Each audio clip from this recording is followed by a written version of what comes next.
Okay, so just a second. I will remove. Yeah, that's the second. Okay, so welcome everybody. I think we were waiting for this kickoff for a long time, so I'm very pleased that we managed to have this kickoff. Not too late. I mean, we could have had it before, but of course there were some problems, and so now we start, and we wait then for a real one maybe this summer. So this is the plan for the day. I will give a short presentation, a short introduction about what Ellis is. I think most of you already know, but maybe just a few slides. And then I will discuss a little bit about our unit, what it is, what we want it to be, strengths, organization, opportunities. And then maybe there are some actions to take. And so the presentation will be short, 15 minutes about. And then we present our 4 research lines. So these will be high-level presentations about each line, but be ready for some formulas in some of them. So, okay. And then at the end, we have a discussion. We can also, however, have short discussions at the end of each presentation, or, I mean, the presentation can also be interactive. So, so the Ellis Society is is a group of researchers working in machine learning in a broad sense. So people working more on theory and algorithms, but also people working in areas of computer science, engineering, where machine learning plays a significant role. And so the goal of this group of people, the society started about 2.5 years ago, and it really started to take a momentum maybe at the end of 2019. So the goal is to foster European research, excellence in machine learning and related fields, and trying to connect research also to society and the economy of the European continent. So, and this initiative starts from the observation that already 2 or 3 years ago, China and the United States had invested much more resources into these important areas. And people thought that this, so Europe cannot stay behind. And a lot of the foundational research in AI and machine learning, I mean, a significant part of it took place in Europe. So Europe is well positioned to play a leading role in the world, but of course, we need to invest more in this area. And so the Ellis Society is also a way to have a large network, large critical mass in Europe towards this end. So the ultimate goal is to attract and retain the best people, young people, and also to so the Ellis is organized around 3 pillars, and which are specific research programs which can be proposed by anybody, and there are a few at the moment which we will briefly discuss. An European PhD and postdoc program, and then sites or units. There are 30 at the moment. So units are local high hot spots where the best research is done, and where you want to let the community grow and attract more of this young talent. And yeah, and also interactions between units. So, right, so I partially covered part of these. So maybe the most important point is, so as I said, a unit should be internationally competitive and be able to attract top talents, and they should also pursue a strategy to increase critical mass of excellent people working in machine learning and AI. And there are also some parameters, some say key performance indicators, or so we want to have diversity, we want to have a balance between junior and senior peoples, and also there is this idea which is, so it's a bit perhaps difficult to implement because each country works a little bit different, but also to try to give people low teaching loads so that they can focus more on research. And also, since there is a lot of temptations from people working in this area to go to work in companies, also to have internationally competitive salaries. So, as I mentioned, there are 30 units at present, but there will be a few more. And also, so here on the map, you see where they are. And among the 20 top computer science department in Europe, 15 have an Ellis unit. So this is an indication that the top places have, they have reacted to this call for Ellis units. So the three pillars, briefly. So there are different research programs which on different topics, which can be, they range from core machine learning topics on theory and methodologies to topics which are more applied. So, for example, application of machine learning to health, to climate change, or other aspects. And so also Ellis is organized around this idea of fellows or scholars. So fellows are more senior people and scholars are more junior people. But in either case, these are people that are supposed to be leading expert in their own discipline, excellent people. And so each of these programs is as a list of people that that are part of the program, and those are fellows of scholars. So one way to be fellow of scholar is to be part of one research program.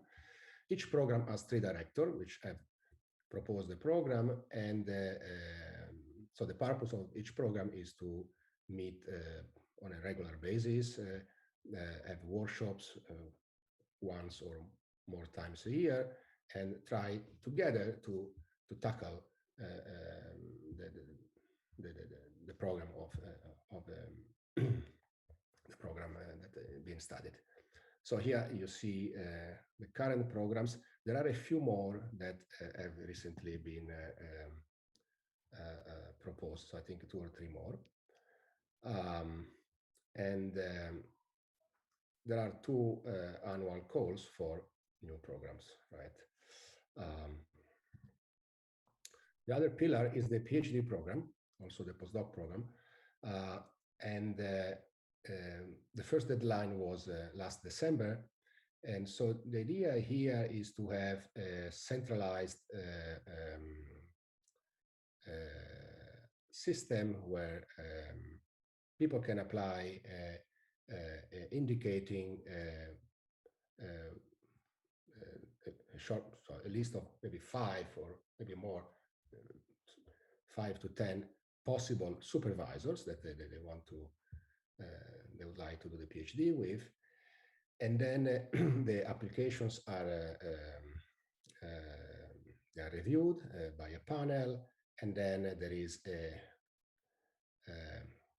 at that point, I believe that there is an automatic matching system that I think also Niccolo was one of the, maybe you can say a few words later, designed. So people are assigned to supervisors if they are above some threshold. So I think there were more than 1,000 applicants this year, and perhaps about 200 have been matched to supervisors. So those people are matched to a primary supervisor and to a co-supervisor, which needs to be from a different country. Um, um, and the student should spend at least 6 months of the PhD to the second supervisor, and there are some funding from the Ellis project, which we'll discuss later, to fund the, the, this period abroad by the student. So there are some rules which maybe there is a short summary here about who can supervise students. These rules also have recently changed. So in order to supervise a student, you need to be an Ellis fellow or scholar, but also you can just be an Ellis member. And so you need to be appointed by the unit director, and you need to then participate in the recruiting process. And also you need to be entitled, of course, to supervise the PhD students by your local institution. Okay, so I'll come back to the PhD program in a moment when we discuss opportunities for us.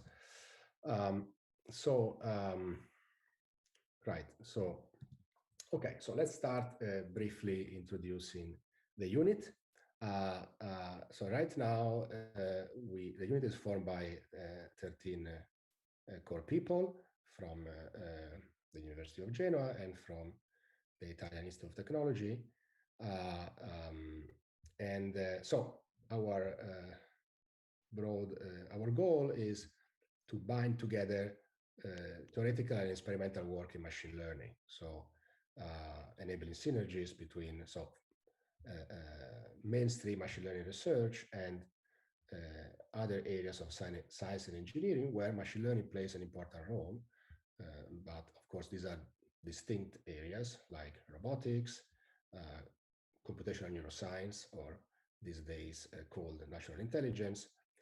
And also we have an area which is health, or health informatics, where machine learning and AI could play a very important role in the coming years. So in a meeting a few months ago, all the units were presented. So the units were presented last, I think, mid of September.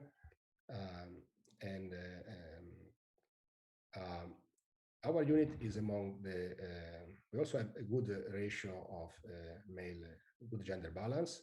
We are not the best unit in this respect, but we are, I think, among the best units. We can further improve this gender balance, which is an important, an important aspect of an Ellis unit. Also important is have a balance between more senior and junior people. There is some background noise. Teams sulla cosa generale. You can mute. Se vai su activity, c'è Lorenzo mentioned HS. Okay, so and then of course we have some strong key performance indicators, which age index. So I think we are rather active in so publishing at top machine learning venues, NeurIPS or ICML and other journals in the field. We have a number of ERC winners and 4 Ellis Fellows. And also we are part of, so 2 of our people Lorenzo and Nicolò are research program directors. So okay, so the unit has presented itself quite well. And so what are our goals and what is the opportunity for us? How can we, so goals are also questions. So I think the unit will be successful if we are successful in creating a local community in this area, AI and machine learning. So maybe in the discussion session, we want to discuss how we can proceed in this direction. We will be successful if we build a reputation in Europe as one of the most active and top units, and also very important if we have a strategy and if we are successful in securing, if we have a funding strategy, right? So either public funding, industrial funding, or something which is actually expected from Ellis is that units will be successful in convincing local and national governments that this is a place where research and machine learning can further grow, and then yeah, there is already some critical mass, the place is attractive, and then if we receive funding, it will be easier to attract top talents here than in another random place in the country. So ultimately, if we are successful in this direction, if we can expand further, the next step is for a unit to become an institute. So again, we can discuss this later, what this means.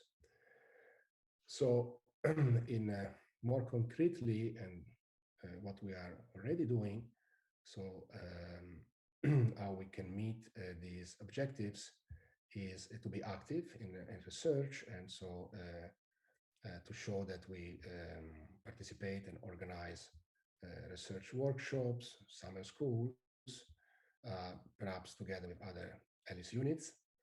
And we are actively supervising or co-supervising Ellis PhD students. And to do this, it is important that all the people of the unit and beyond, in fact, are Ellis members, and you also add yourself in the list of potential supervisors. And we also want to advertise the research that we do. So for the next round of PhD applications, students know what they can do here in Genoa. And also, this can also be an opportunity for us, I mean, IIT and UNIJ, to have to discuss the joint projects, right? Because so the main supervisor could also be a supervisor, two supervisors in Genoa rather than just one, in addition to the external supervisor from the other country. So to conclude the last slide, here is a list of things that we have already done and a list of things that we want to do in the near future. So we have a web page which already contains quite a bit of information about the unit. So if you click on the link here, you see that now you can subscribe to our newsletter, and which is actually it's a mailing list. So every event that we will organize or that we are already organized in the near future, when so I encourage everybody to subscribe to this newsletter, so that when we see that we have at least 100 or a few more people, we start to send information about seminar, courses, workshop, etc. to this mailing list. We want to add some more information about, so if you go to the web page, at the moment you find only the pictures and the bios of the PIs or of the core faculties, but I think it would be nice to add also information about the students, the postdocs. And we are also discussing how to add more people to the unit, either as core people or as associate or so-called extended faculty, something which also we can discuss maybe at the end. And we want to add some more information to the webpage about our research projects, also in relation to the PhD program. And finally, we want to add some information about how, what are the benefits, how to become a sponsor, and what are the benefits of becoming a sponsor of the unit. So another thing that we did is this agreement, this initiative, IIT and UNIJ joint Ellis initiative, which is, I think, is a framework agreement which facilitates interaction between the two institutions. So this is a first step, of course. This doesn't involve any joint funding, but is a first step to have more interactions. So since the creation of this unit, we have also been active, primarily Lorenzo and myself, but I think also other people. So we became, I don't know if very good, but so we are aware of the importance of advertising the media, newspapers, also the research that we do, and also in particular the Ellis unit. And also in this regard, we want to do a brochure of the unit and also a video which presents our research that we will put in the webpage. There is a video, but I did that video myself last summer alone, and it is for sure something that needs to be improved. This year, I think Italy is a leading organizer of the G20 summit. And I think there will be a meeting in July in Genoa. And I think it would be nice if this brochure is ready before, maybe in June. So we don't have much time, but I think we already discussed and we are close to have a plan about how to do this. So I already discussed about extending the core people, the people in the unit. The last point is this fellowship program, which I mentioned.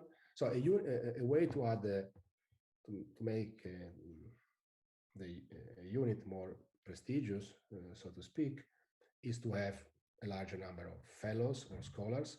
And one way to do so is to be nominated by the directors.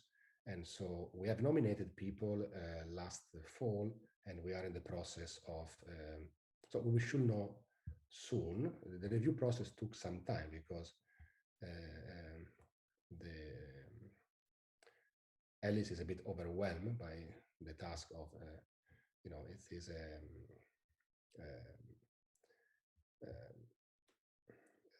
self-reviewing itself. So there's a lot of administrative burden which has been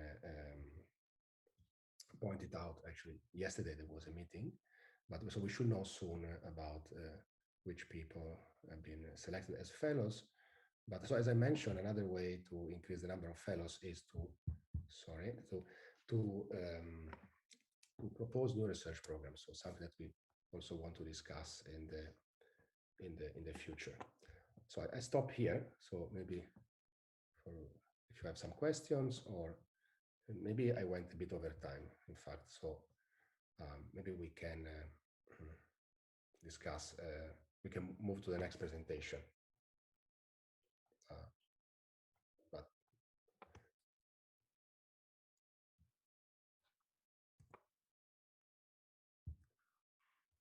maybe you can show briefly the plan of the day.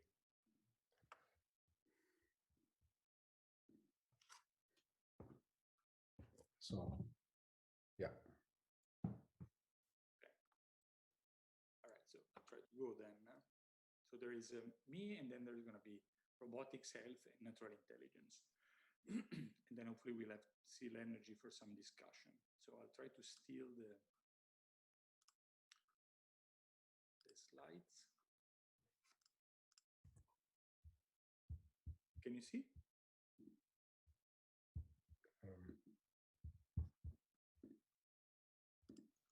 Yes. Okay.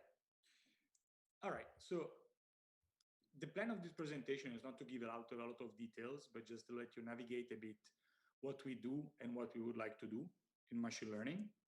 We are lucky to have quite a few people working specifically on the core activities around machine learning. Just one quick words about why machine learning.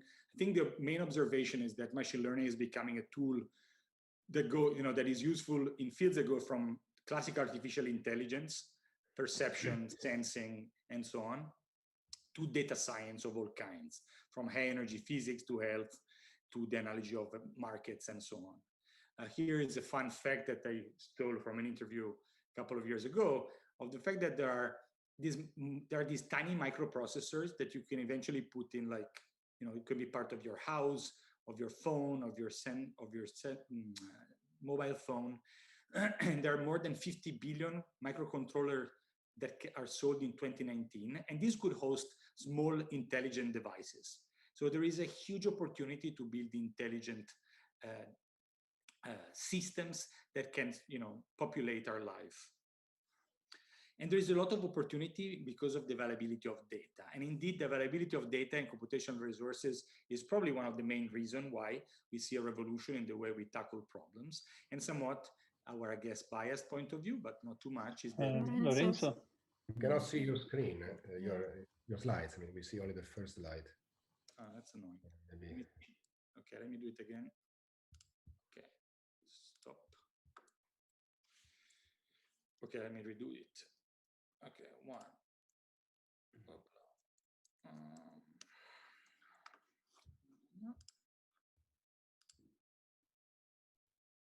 Same. Okay.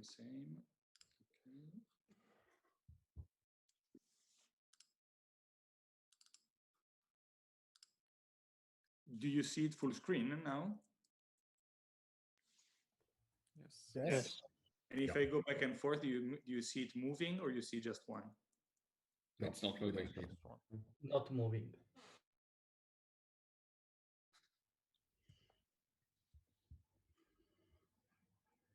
We need a computer scientist here. But like, if you're not full screen, we can see all the slides. So maybe you can just cycle not full screen. But it's sad. Like this. Or you can go back and forth between. You can start the presentation 20 times. You have to share the full desktop and not just It's fine. Let's do it like this because I don't think it's super. But if we record it, maybe you have to share the full desktop. Let me just do it one last time, okay? Do like this. I can also try to share my screen. I have a presentation. And then I say next slide. That is my dream since a long time. But no, I just read your mind, so I know the presentation.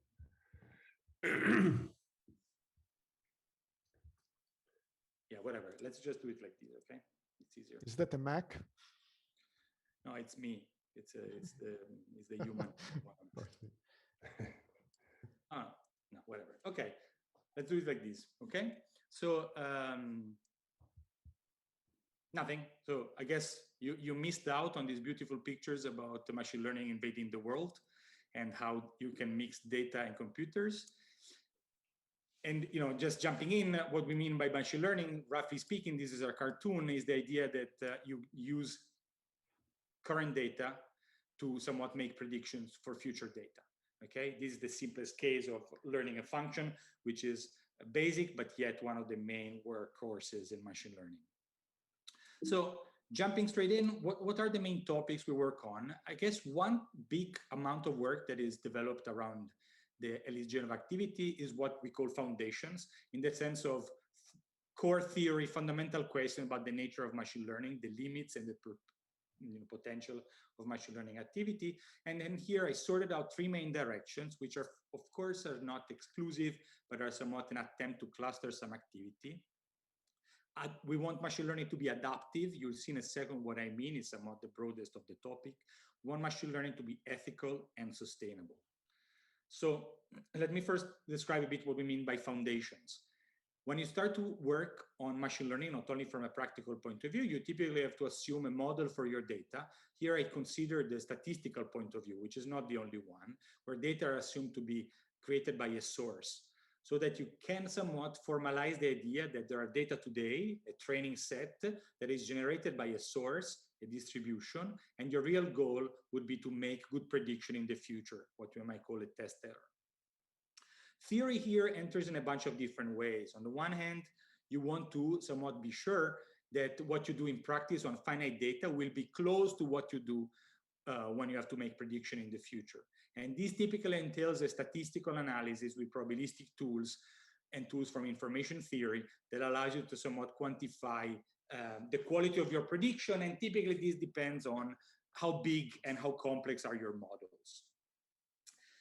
On the other hand, the problem of finding a solution has numerical aspects. So you want to know how fast you can derive a practical solution. And so here is optimization entering the picture. Gradient descent, stochastic gradient descent are that get the buzzword and the workhorse in this setting. And typically here, statistics leave the space to numerical consideration. And some of these two trends, statistics on one side and optimization on the other side, are somewhat the main pillars of theory, at least in most of the current approaches. Of course, this is a gross simplification. And if you look inside the kind of tools that are needed in order to specify and develop a useful theory, there is really many different ideas, going from game theory and information theory to coming to idea related to signal processing and harmonic analysis, with the interplay with ideas from PDE, control, and optimal transport. And it is just an incomplete list. While this list might seem just a bit vague and too long, is it turns out we actually, if you look at different people that are active in Genova in machine learning, we actually cover a lot of these topics. Back to my small diagram, let me tell you what I mean by adaptive, which is somewhat the most vague of the three. Here by adaptive, what we mean is somewhat approaches that are capable to, to tackle problems where you might have different kind of data, but also different kind of data modalities. So the classical machine learning problem is the one I showed you before, input outputs, vectors to numbers. But in reality, what you might have are data that are structured. For example, data might come naturally represented as graph or strings or more complicated objects like surfaces. But you might also have situations where you don't have just to solve problem in isolations, but you have multiple problems that you want to solve at once.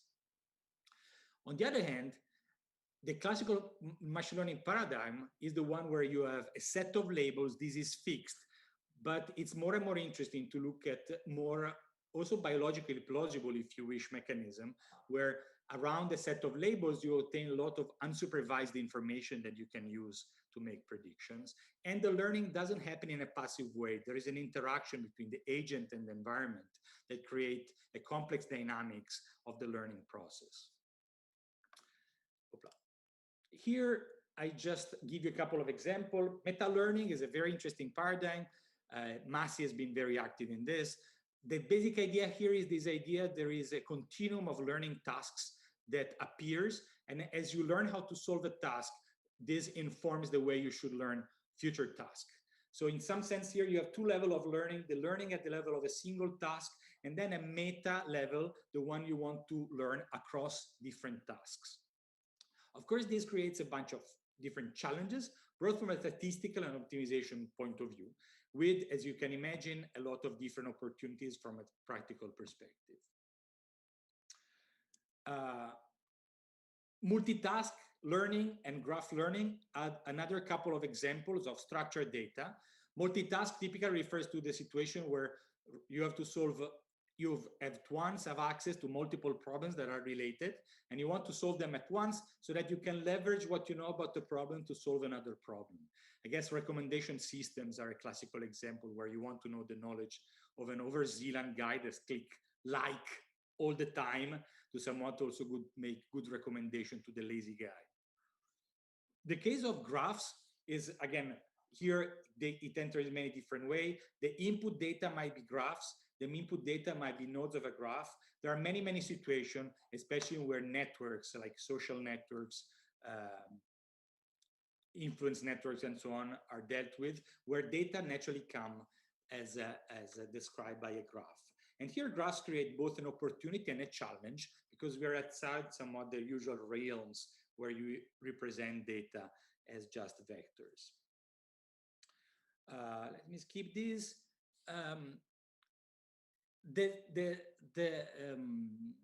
Other main direction we've been thinking about is the problem of machine learning and AI abroad being ethical. What do we mean by that?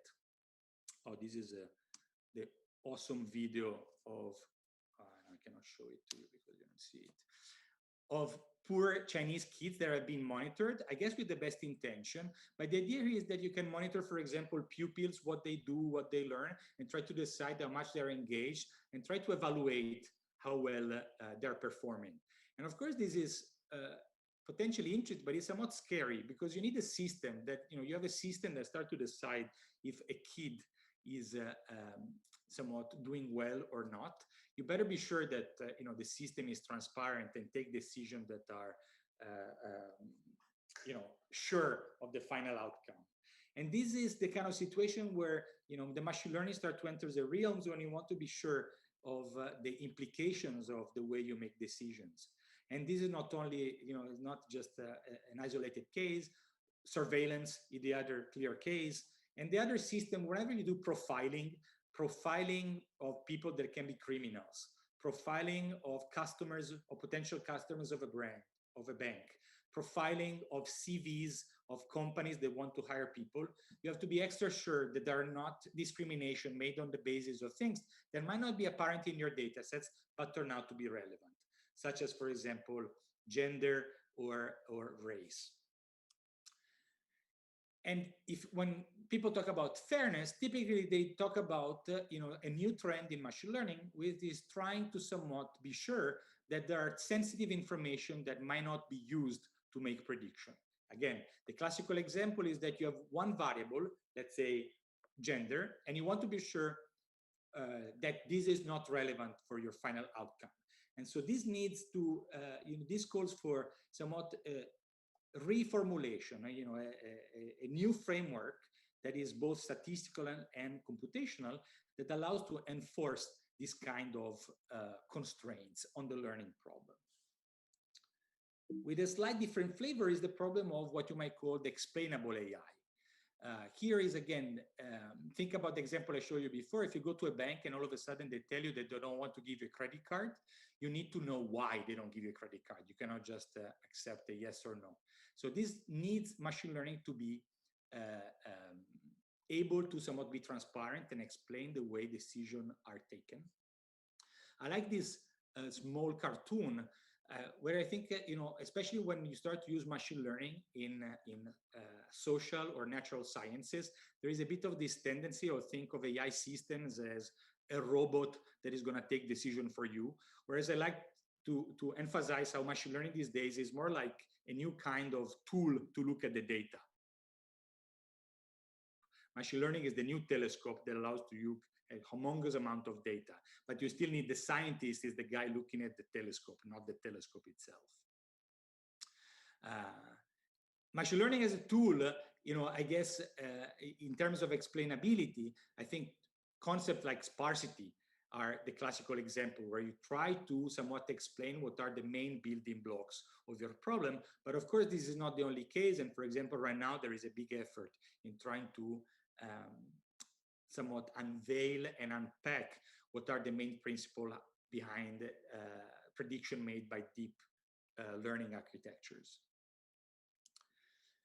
The last bit is sustainability. What do I mean by that? This is a graph from a presentation a while ago. Right now, I feel it's safe to say that because there is a lot of software and a lot of data sets available, the big trend is basically to just squeeze them together and try to see what happens. And when it doesn't work, you just tweak around your software and see what happens. And then you keep on going in a trial and error fashion. And all of a sudden, we're back to when we needed a room full of computers like in the 60s. This is just one example, which is the kind of stuff that makes scandal in Twitter of the plot here in the bottom right is the plot that has nothing interesting for us more than it costed around $1 million, okay, of computational time. So of course, the fact that if you start to do science this way, this is a number of implications, from the cost of what you can do to the number of people that can afford science. And so the idea of making machine learning sustainable and accessible has a far-reaching implication in terms of ecology, democracy, economy, and so on.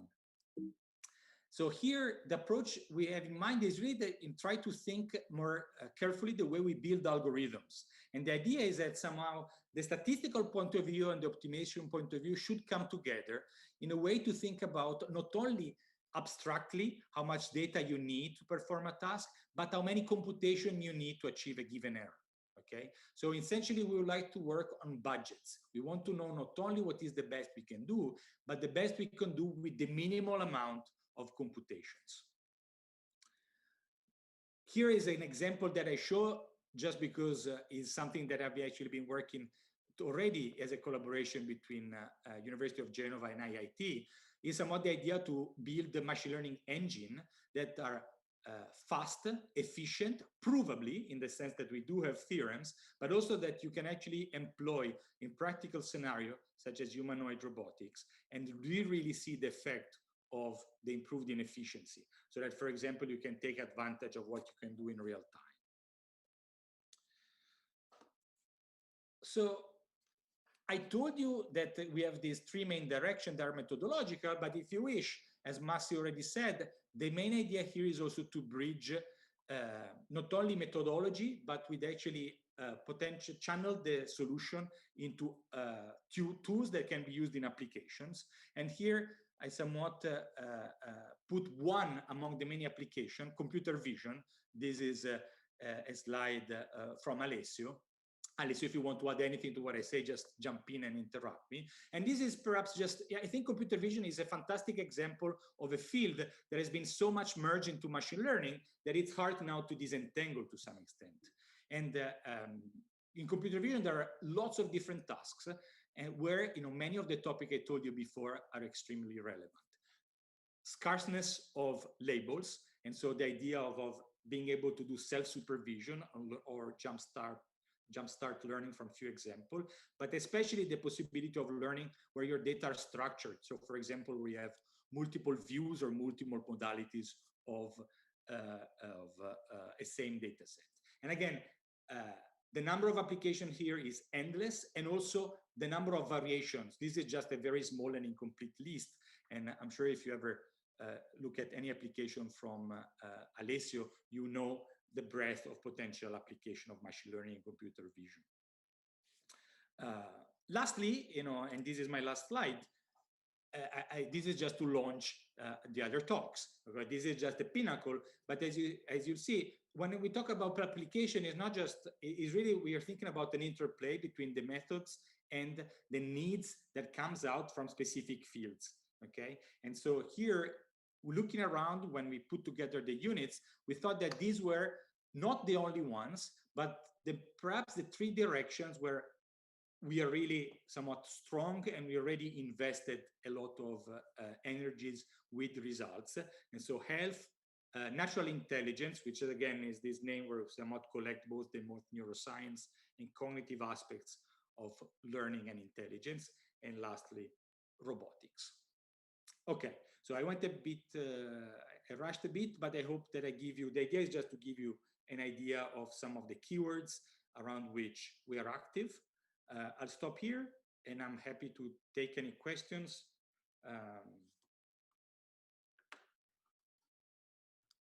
I guess that's all.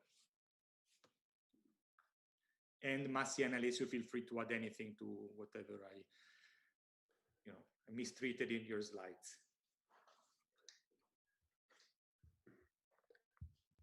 It was a very nice presentation.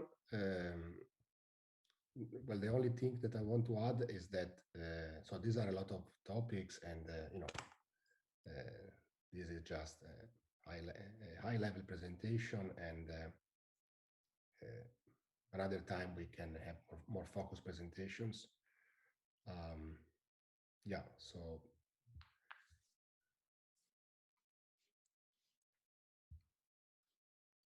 So the plan now is to remind me, so we can, if anybody has question or curiosity, we can chat.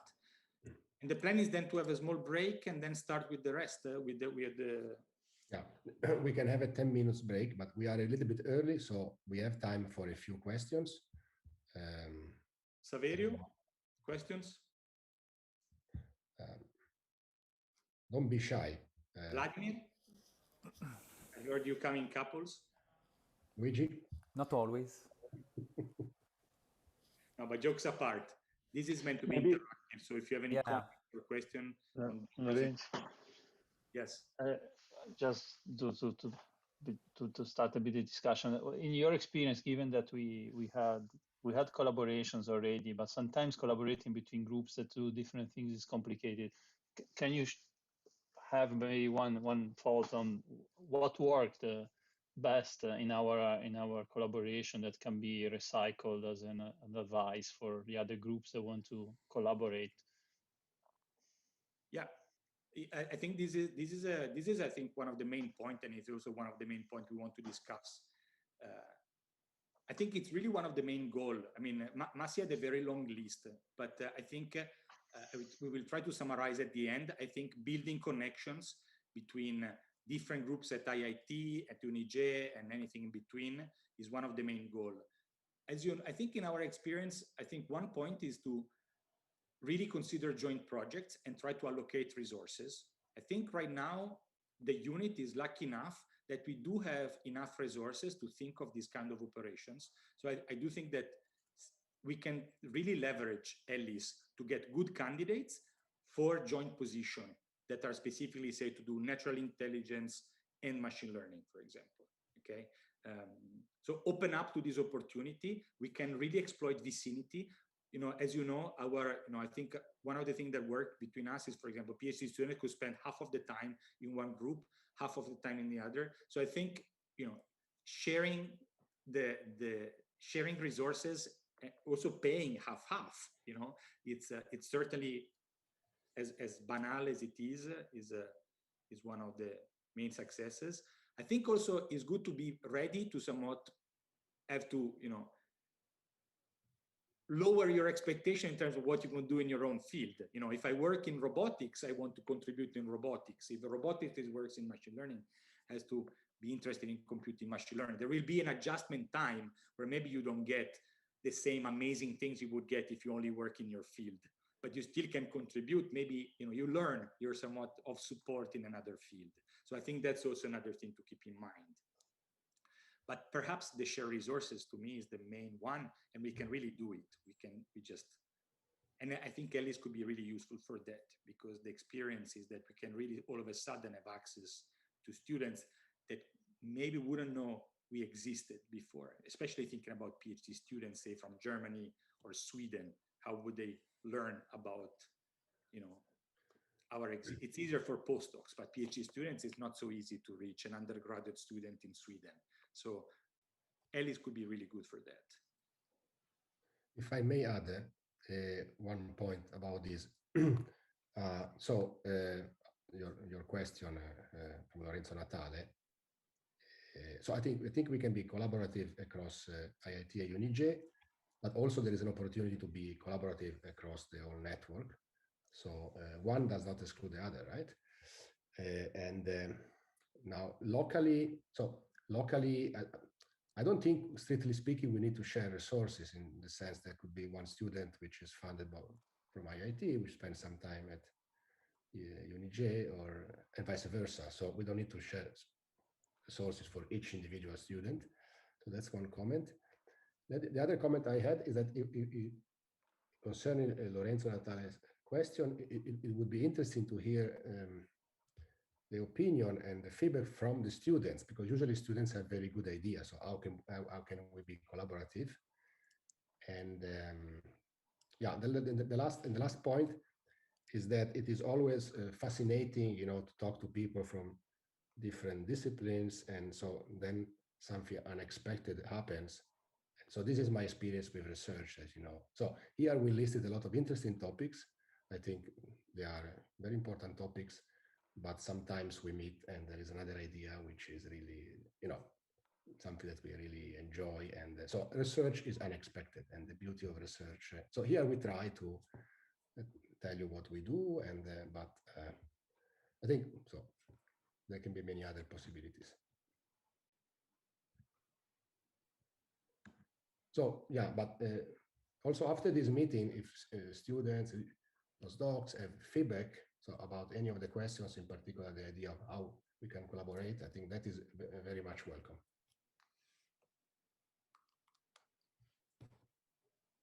I have a question for Lorenzo about his presentation. I don't know if you can ask it. Go for it. Yeah.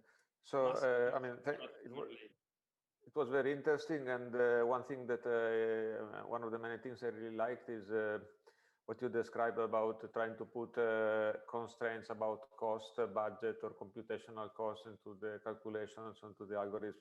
And that reminded me of various theories of neural coding of the brain, where they put into the design of the theories also metabolic constraints, which are very likely to be important from the biological point of view. So my question is whether you already also thought about including biological constraints also in this algorithm that could be either from the, I mean, in terms of cost, similar to what would be the biology, or constraints in terms of, for example, of what actual neurons do. I mean, no, it's not at all. I didn't think about it at all, and not because it's not a good idea, but just because it is one example. I was coming from a different perspective. So typically, what I want, just to tell you in one word, what I did was, I do gradient descent, and usually I look at the training error. But what if I look at the test error? How many steps I need to do? Can I do a theorem that characterizes that? This was the kind of point of view. So it was more like analyze computation from a statistical perspective. But what you're saying makes a lot of sense, and that is, I think the main challenge would be to find a good case study so that one can make it precise. But it would be definitely interesting. And I don't think, as far as I know, even in deep learning, when people talk about neural networks, I don't think the constraints are typically coming from structural constraints from a more an architecture perspective, but not directly from the perspective you're saying, like on the actual computation. I think it would be interesting, and as far as I know, there is not a lot done in that direction. Okay, thank you.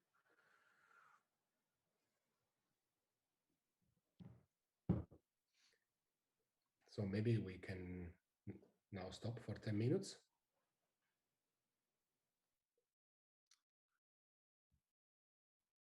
Okay. Yes. Okay. Okay, so I will try to give you an overview of what we do. So some of the problems that we are addressing in robotics in general, and some of the work that we have been doing in my laboratory. So let me start with nothing, because there's more. Okay, with this video that shows a robot in an industrial assembly line. And I usually like to show this video to demonstrate how effective robots can be in very controlled environment, like in this case, even solving a task that is quite complicated, like assembling a cell phone. In essence, this works because in the design of the system, all the uncertainty has been removed by the engineers. So the position of the object is constant, and the robot has been programmed carefully to follow a certain trajectory to solve this task. The problem in this kind of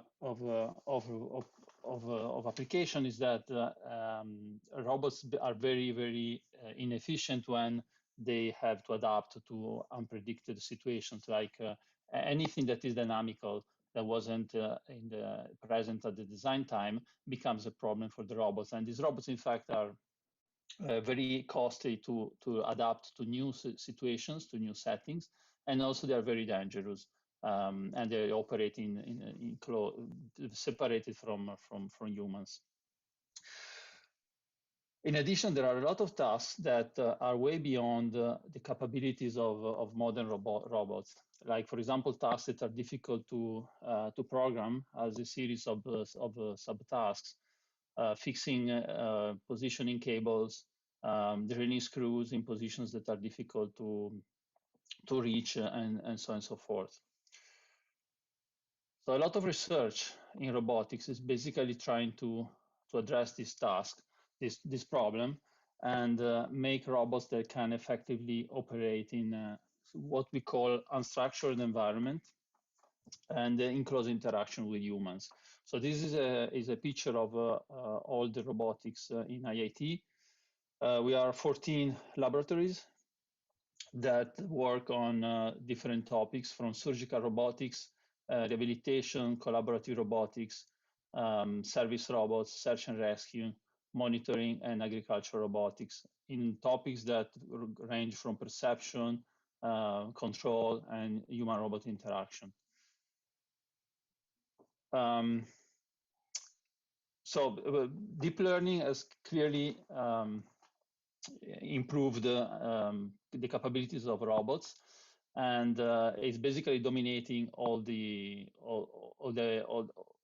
robotics, all the applications of robotics everywhere. In papers, in conferences, you see DeepNet used somehow in the system.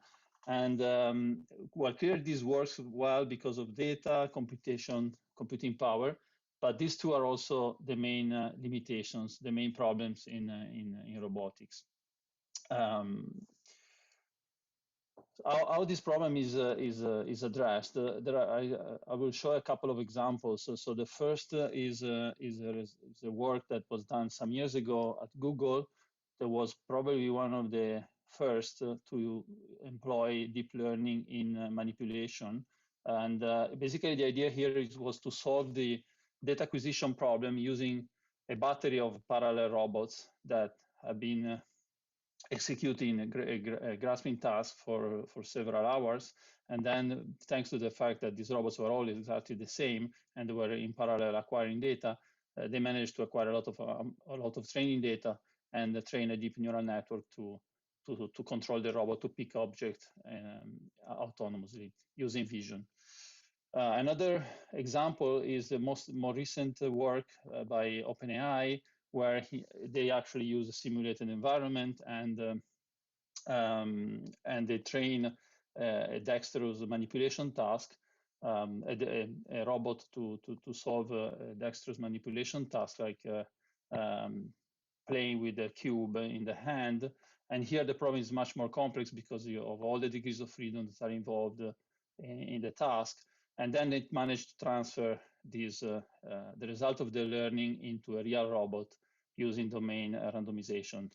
And yeah, so here is another example when instead of several real robots, you use a lot of computing power and you run parallel simulations to acquire data. So clearly these are viable solutions, but they are problematic. And there are some other problems with these approaches. So the first one is that all the learning happened offline and there is no adaptation online. So the robot cannot really adapt to a new situation.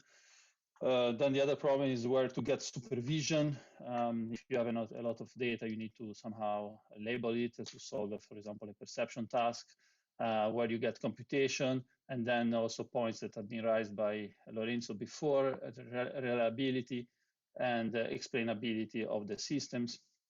And reliability, you have to think about what it means for a robot to fail even 1% of the time. When you have a perception system, usually when you get up to more than 90% of accuracy, you're very happy. But if a robot fails 10% of the time, or even less, it's still too much for a robot because the consequences might be catastrophic.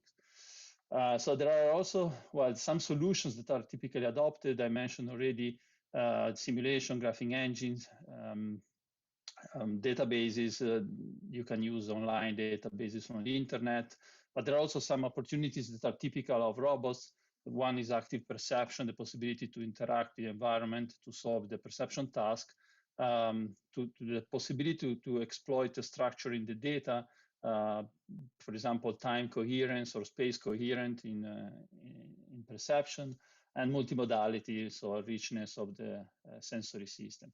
So in the next part of my presentation, in the following, I will try to give you some example of the last 3 points where we have done some work. So the first example is a series of papers that of work that we have done together with Lorenzo is related to developing fast training algorithms for object perception. The first example is only purely object detection, and the idea is to integrate the system into a robot that can learn objects on the fly by through the interaction with a human teacher. So the system is basically able to interact with the human. The human is showing the object using depth perception or motion detection. Is the robot is extracting training images from the cameras, and these images are then used to retrain the system at the end of each presentation. And the system is fast enough so that you can train it in real time. So more recently, we have been looking at object detection and segmentation. And the main idea here is to employ fast kernel algorithms like the one that Lorenzo was presenting before, Falcon, and mix it into deep learning architectures so that you can retrain only subpart of the network, and these systems are fast enough to be trained online or in real time. So this is an architecture for segmentation if you're familiar with Max-RCNN, but you get the idea. Basically, it's just replacing some part of the network with algorithms that are faster than the typical fine-tuning that you do on deep neural networks. Some benchmarks, just to give you an idea. So in this case, we tested the performance on an object detection task on 2 different data sets. One is Pascal, which is a typical data set used in computer vision, and the other one is a data set acquired specifically on ICAB during the interaction with the robot, and you see that you can retain the same performances roughly with a much lower training time in the case of our method.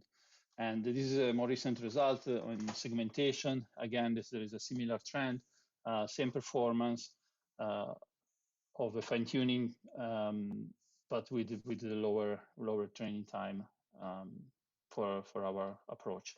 So another problem we have been looking is how you can transfer what you learn from a demonstration when the robot is then required to recognize the objects from the table. And in this case, how we solve this task, how we approach this task, is by letting the robot explore the environment and transfer what has learned previously from a demonstration on the new task. So the idea is that you have two sequences. One is a supervised phase beforehand, which is populating an initial data set from which you train the object detection system. And then you have another session where there is no ground truth. And in this case, for example, is the objects are on the table, is the case when the objects are on the table. And the robot is trying to detect objects there, and is then acquiring bounding boxes. And these bounding boxes are evaluated to understand if they can be valuable training samples that are then used to populate a new data set, or if they are weak bounding boxes that need to be verified by the human. So there is a process that is ranking the bounding boxes, and the best bounding boxes are retained, and the ones that are weak are asked to a human supervisor. And this shows basically the way it works. You have an initial phase, which is the supervised phase, where you have the same training session as before. And here the robot is learning 5 objects. And then after the demonstrations, you see that the robot is trying to recognize the objects on the table and is failing because the setting is different. Mostly there's a different backgrounds, or the objects are just not, they have not been acquired with enough samples. So what you can ask the robot to do is this refinement phase, which is exactly what I was presenting before, where the robot is propagating some of the bounding box, and the one that were weak have been asked for annotation to the human, which has done the annotation using a bounding box on a table, on a tablet, for example. And then later the robot is propagating the labels, retraining the system, and now you see that the refined model is much more robust than the original model that was trained only with the presentation by the human. Some measures to give you an idea. There is the performance of recognition before the training. You see quite low, and then what you get after the refinement, and the number of manual annotations that have been required to the human, which is just 4 or 3 images in total out of the sequence for different experiments. Another piece of work I wanted to mention is, just checking the time, is self-localization using an active approach.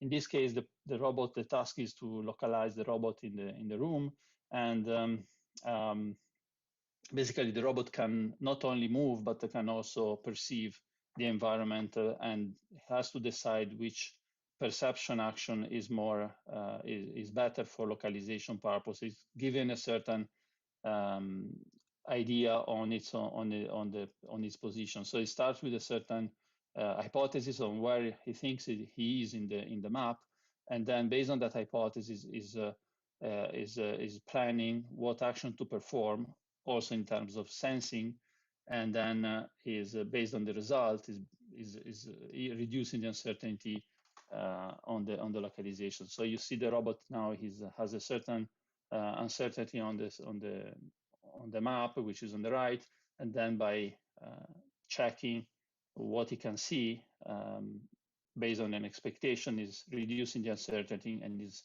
able to localize itself with high accuracy in the map. And this is a second example in which the robot is kidnapped, which is a typical test for localization systems. Then the system has to basically re-verify the position, and again, after a certain amount of actions, is reducing the uncertainty on the map and is able to localize itself in the room. Recent work, again, on active perception. Here we try to solve the problem of discriminating ambiguous objects. Some objects, for example, in the supermarket are ambiguous. They have a very similar appearance. So the idea here is to basically, there are 2 problems. One is to recognize the objects. So train a classifier for recognizing the object given that they are ambiguous. And then also how to recognize them, how to select the best view that allow the system the robot to discriminate the object if the first view the robot has is one of the ambiguous views. So the main idea, without going into details, is to use a latent representation and compare views in latent space and rank the views given by their discriminative power in the recognition. And then you can select the views that are most discriminative and train the classification only on those views. And when the robot sees an object, can explore the object to select the best view that is most discriminative for the recognition. So this is a video showing how it works. You have an initial view. This view is low ambiguity. But if I now turn the object, the view was ambiguous. So the system is selecting a next view that allows the robot to look at the object on the correct point of view, which has much less ambiguity, and then is recognizing the object correctly. This is another object that was from the ambiguous set, and well, it's basically similarly. This should be okay. Similarly, the initial view is discriminative, but now if you turn the object, the view is ambiguous. The robot is selecting a next view that is more effective for classification, which has less ambiguity and is recognizing the object. Okay, I need to skip a bit because I'm running. The last example I want to mention is recognition of objects using haptic information.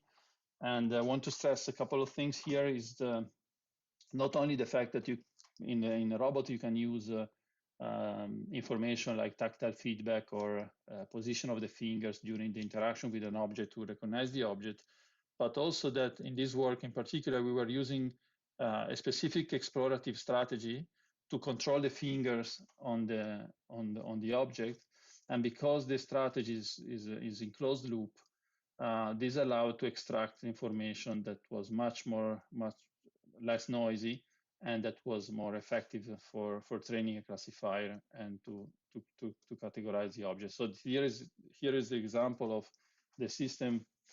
You present an object and the robot has previously learned how to recognize this object using information from the hand, and now is classifying the object using the training system. It's only using, as you can see, it's not using vision, it's only using tactile feedback from the fingertips and the position sensors from the hands, from the fingers.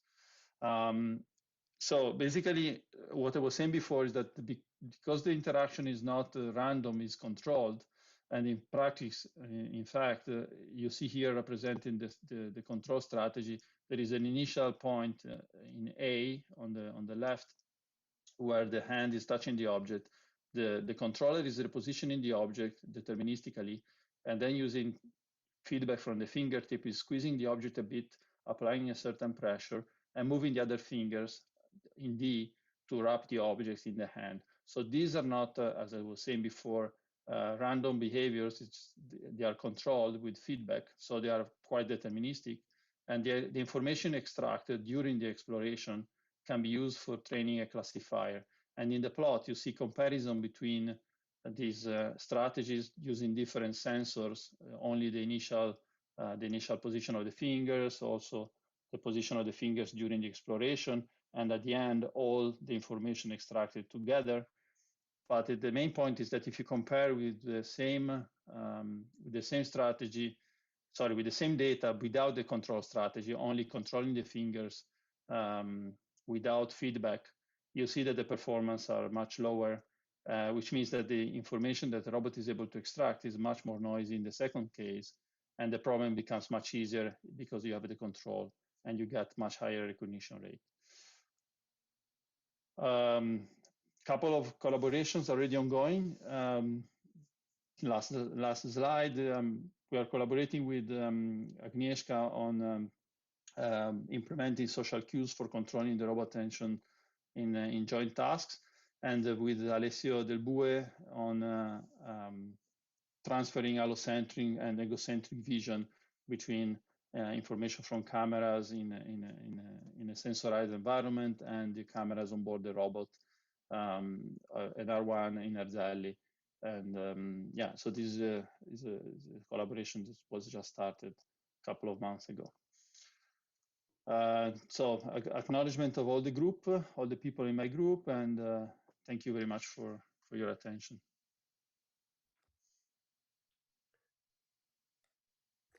Okay, we have time for one or two questions. We are running a bit late, but I think one or two questions are okay if there are questions.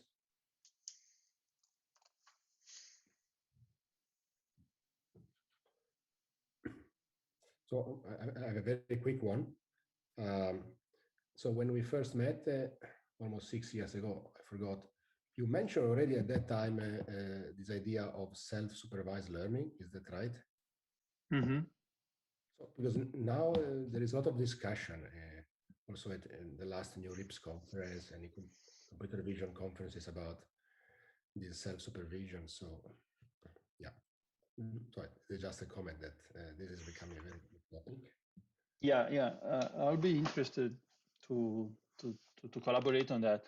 What I mentioned years ago, it was related to a work that we did on tool use, and there the idea was that the robot was basically generating training samples autonomously. Yeah. during the interaction with the tool on the objects. I think one thing could be interesting to investigate is how you can use this interplay between different sensory modalities to drive the learning, because you can have situations where one of the sensors are providing inputs that can be interpreted as supervision for another sensor. So this can be a direction to explore. Okay, thanks.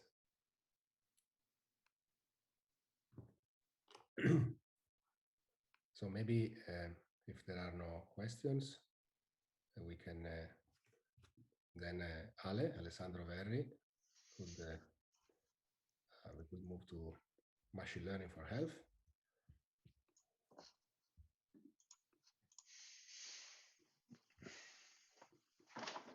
How does it work?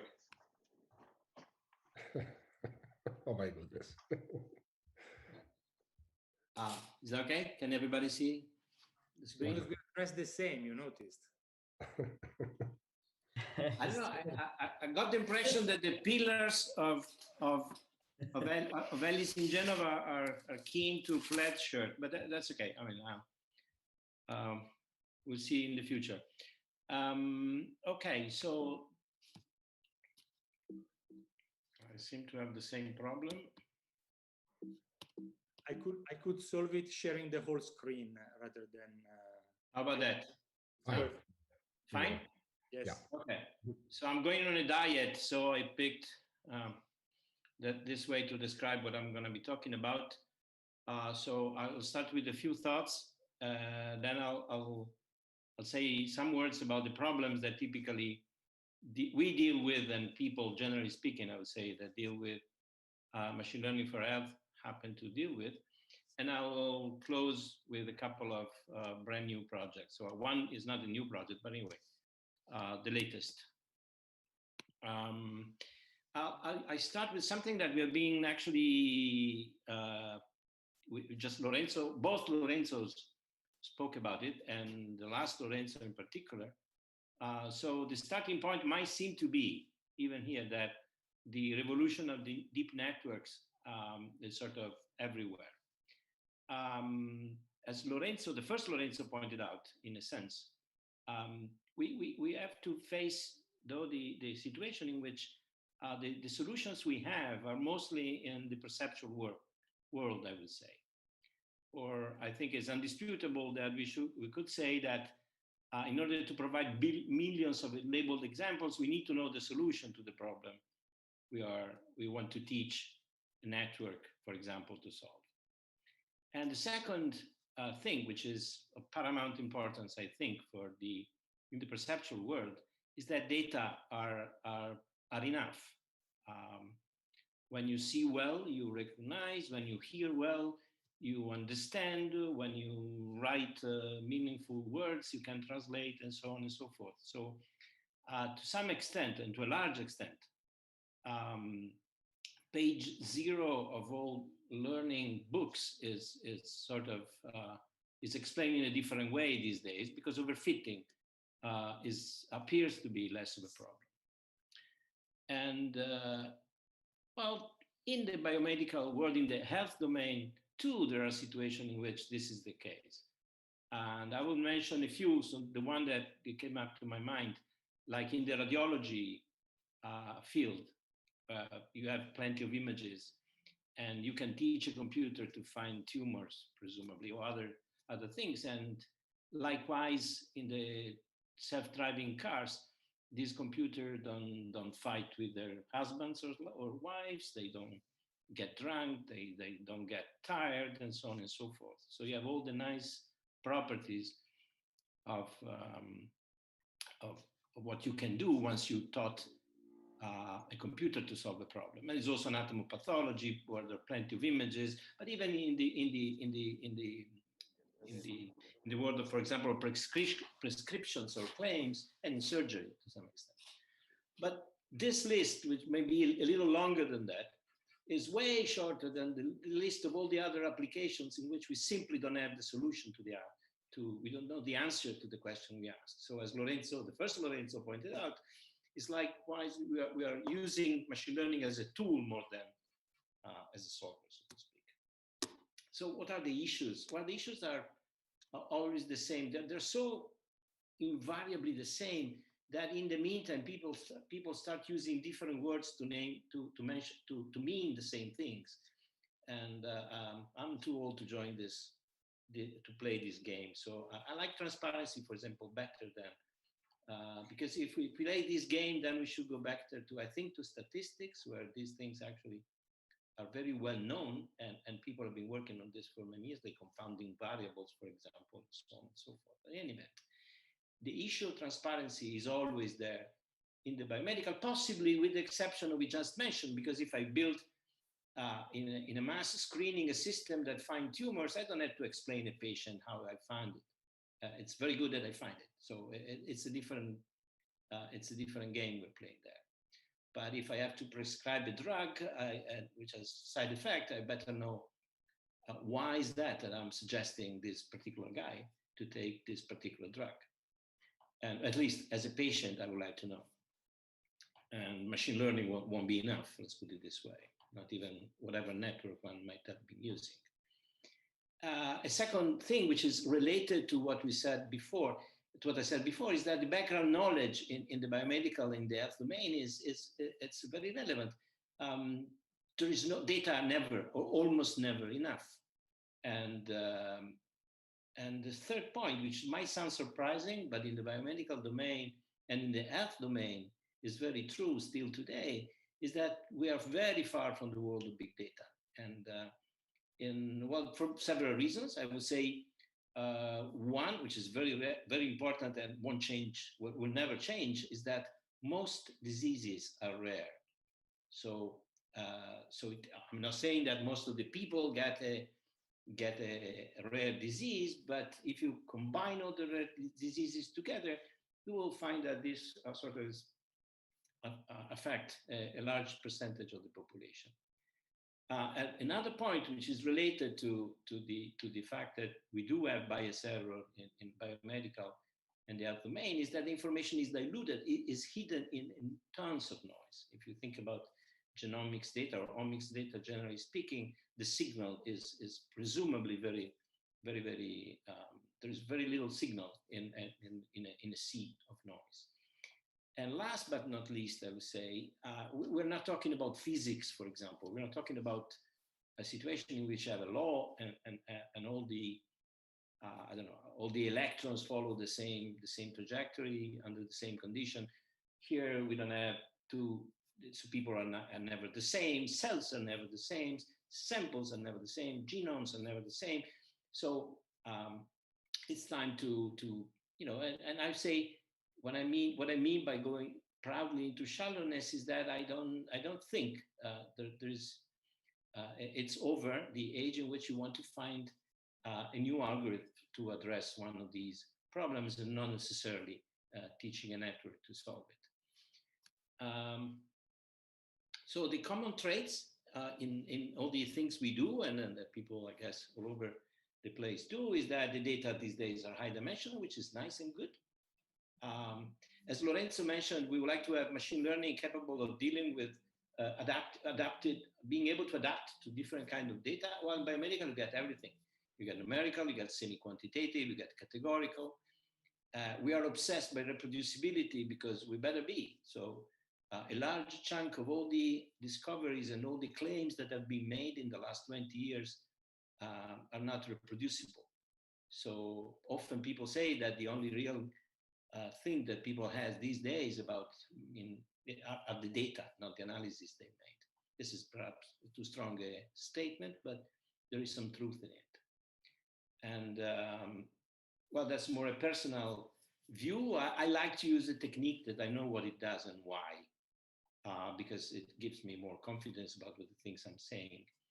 And to give and to mark the territory and see how far we are from when we have to deal with people like doctors, for example, to do work in the field, is that we have to still to fight in order to convince them that the explanation to a phenomenon might be more complicated than finding a biomarker.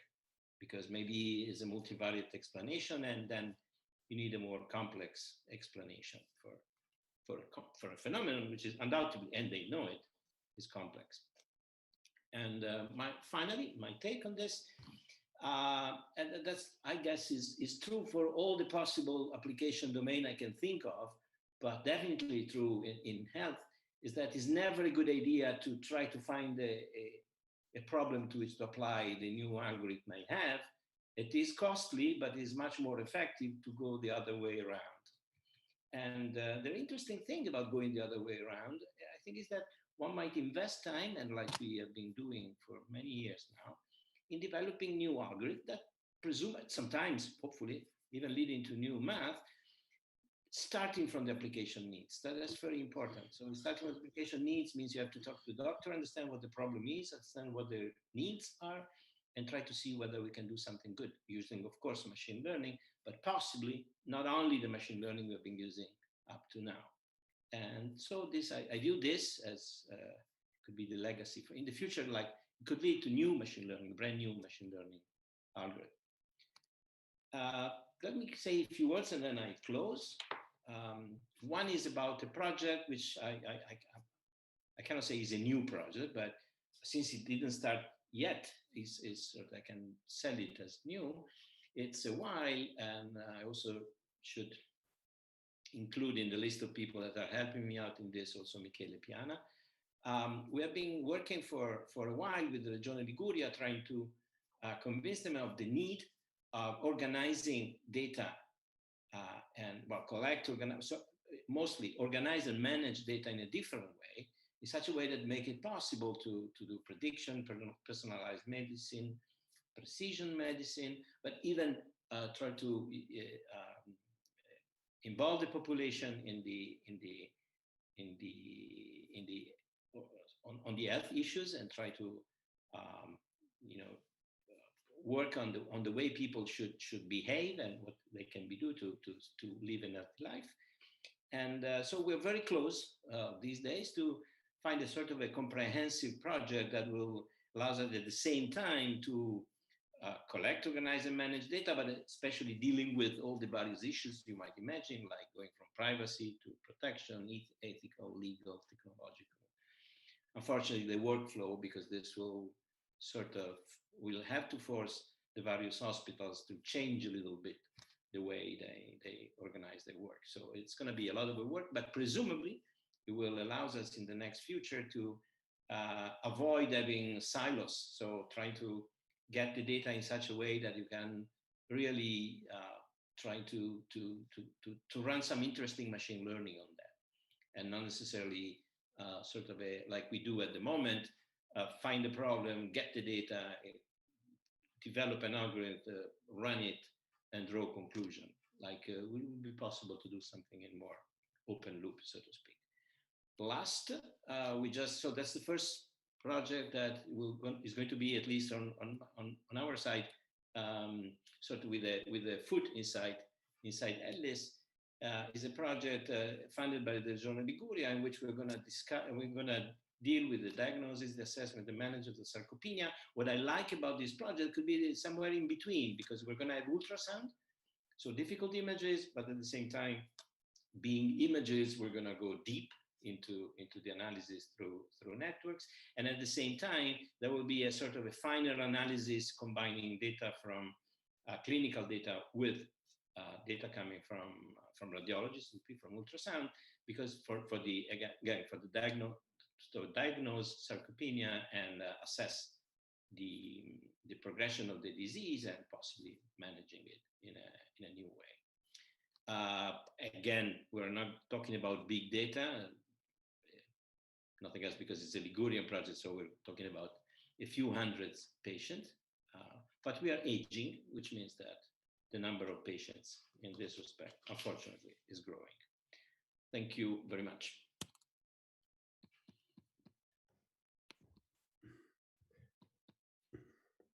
Thanks, Ale. We have time for a few questions. Okay. Should I share the screen again, or we don't need it, right? As you wish. I leave Massi in front of me, like. Well, maybe then you can share it. But so, are there any questions? So, I have one curiosity, which is, I guess, between Ale and Stefano is going to talk next, because I guess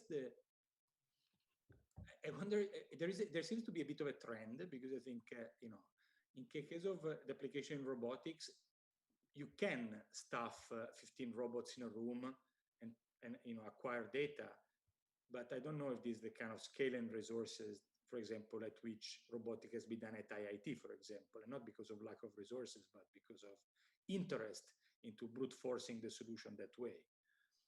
So in the end, robotics in principle could have a lot of data, but you end up not having that much. I guess Alessandro just showed, again, the biological domain, which is again seemed to be a trend where just some diseases that are not that rare. I wonder to which extent the story goes on. I wonder what's going to happen in the next talk, because I imagine in cognitive science and neuroscience, depends a bit, right? Also there, I guess there could be large scales, but they're probably both, because I don't know if that's the interesting direction, but this could be, I wonder if this a bit of this trend of like low sample size is a bit of a merging of something that put together a lot of the different applications, because this is a bit orthogonal to Google somehow. And if that's the case, this puts us in a safe place in a way, because we don't have to constantly worry of somebody building a new tool tomorrow. It's more of a general comment than a question, but yeah, there seems to be something emerging a bit. If I might add a word, I completely agree. But first of all, I don't see anything wrong in being, let's not say orthogonal, but at least not exactly on Google Stream, right? Because it would be very dangerous. Right. Yeah, absolutely. The second thing, I think that when you change the domain, things change in a dramatic way. So definitely internet is big data, right? So web pages or social networks. So we're talking about big data there very easily. And I was just restrict myself to the biomedical domain, which I think is also a place in which the quality of the data plays a role that probably is not the same anywhere else.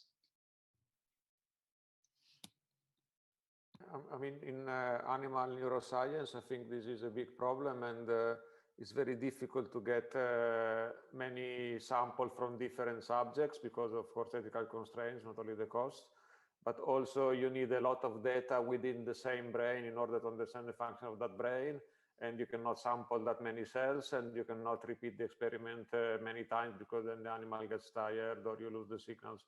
So a lot of the work that we do is not only maybe to develop specific things for the particular biological question, but also to make kind of relatively standard things work with this very small sample data, with these very small signal-to-noise ratios. So, I mean, this sample size, I mean, is a problem, and I think for biology is very different than from other applications, at least for neurobiology.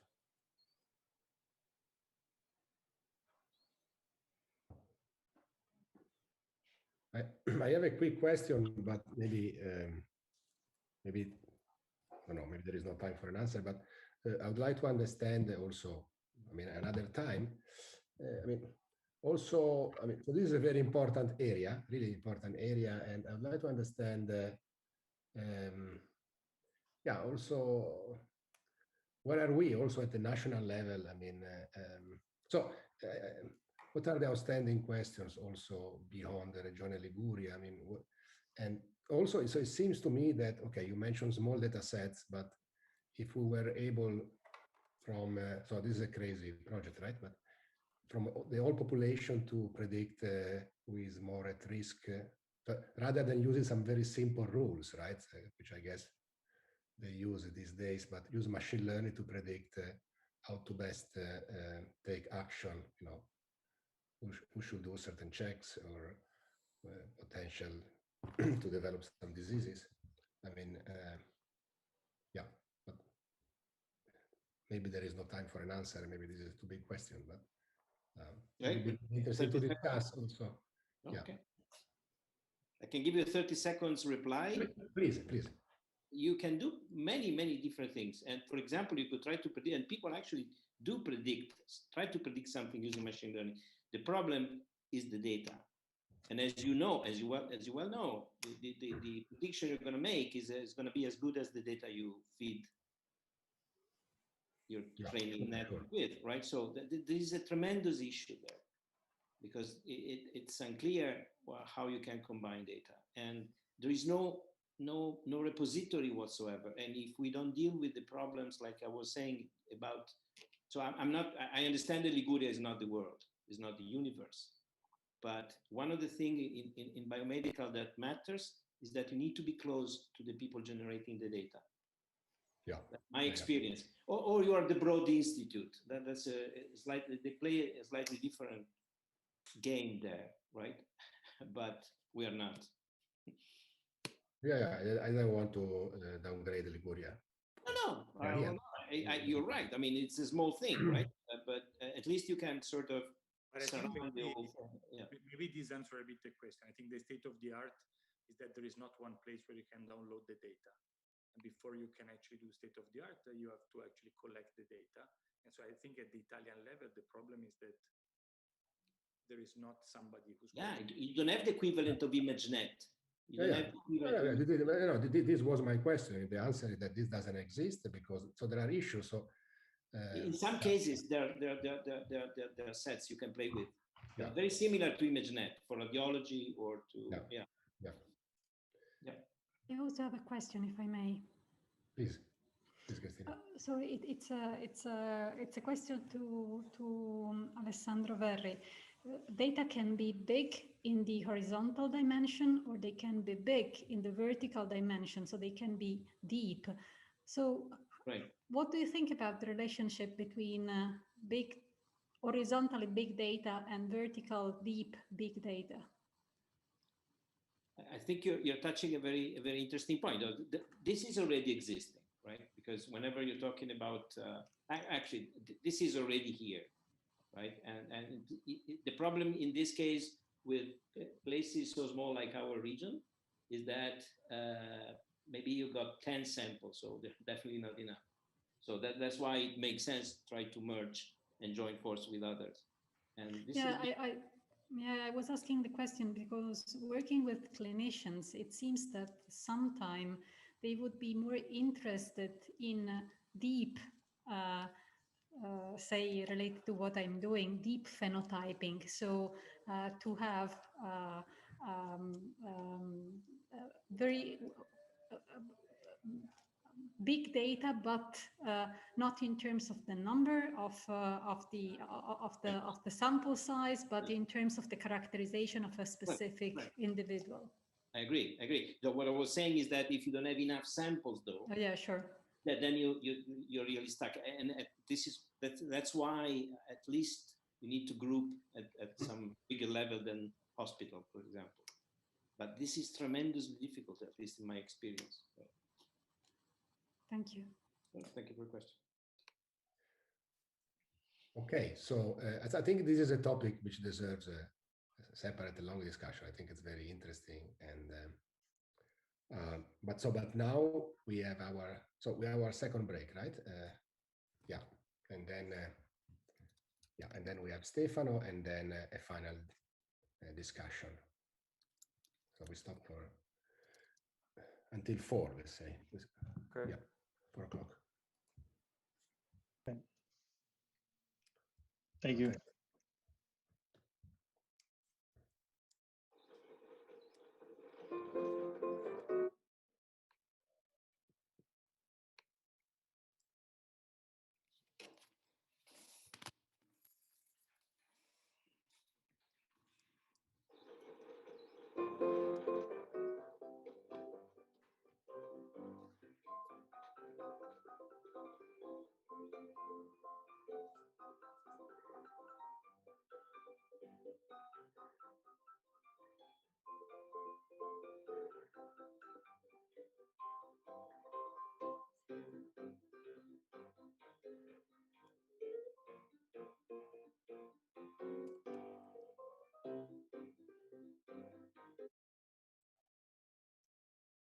interactive scenarios. So on the one hand, they're kind of like sophisticated stimuli. On the other hand, once we understand how theoretically things work in the human brain and at the higher cognitive level, then we can implement those or try to sort of get inspiration from those theoretical models into modeling actually cognition in the robot, so that the robot works in a sort of similar way to a human cognitive, to a human in an interactive scenario. So yeah, robots are useful for us to examine. No, not yet.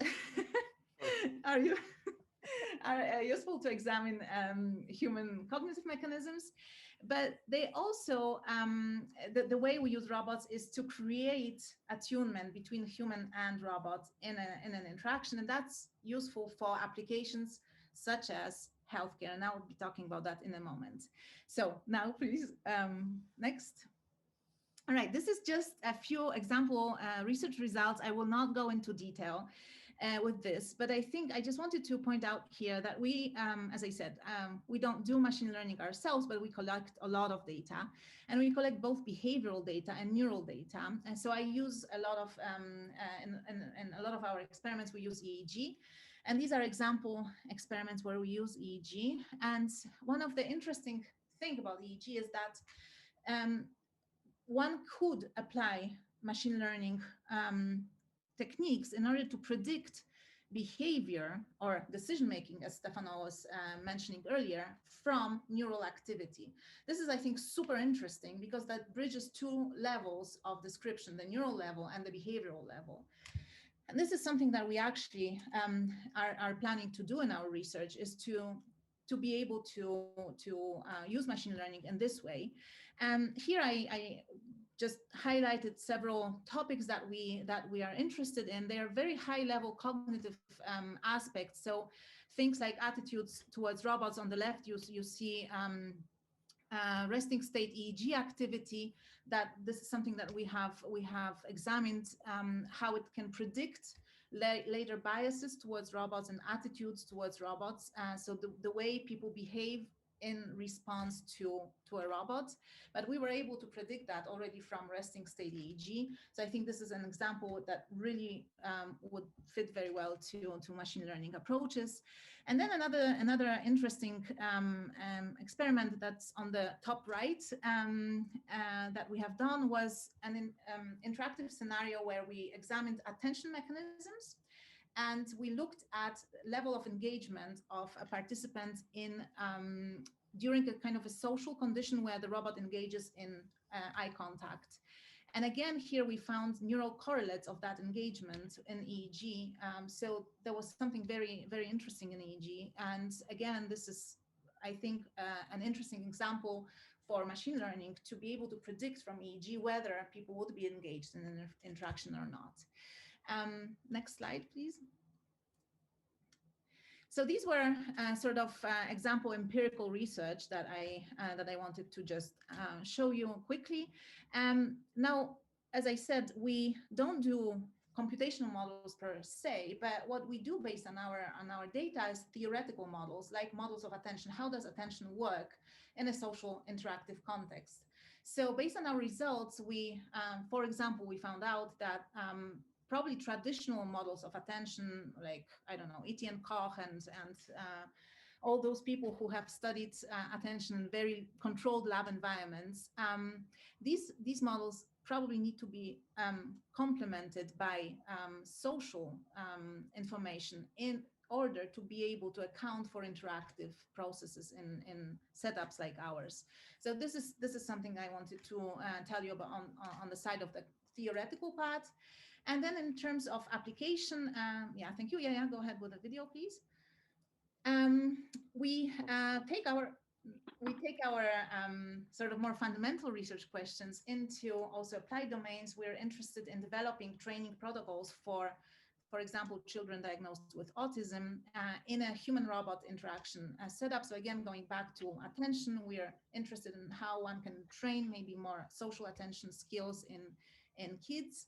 And here, I think, again, the computational aspects are super important for various paths. So on the one hand, as I already mentioned, modeling cognitive mechanisms on the robot, but also developing solutions, something that Lorenzo Natale mentioned earlier, something we're doing together, in order to be able to have the robots detect certain signals on the child in case of an interactive scenario.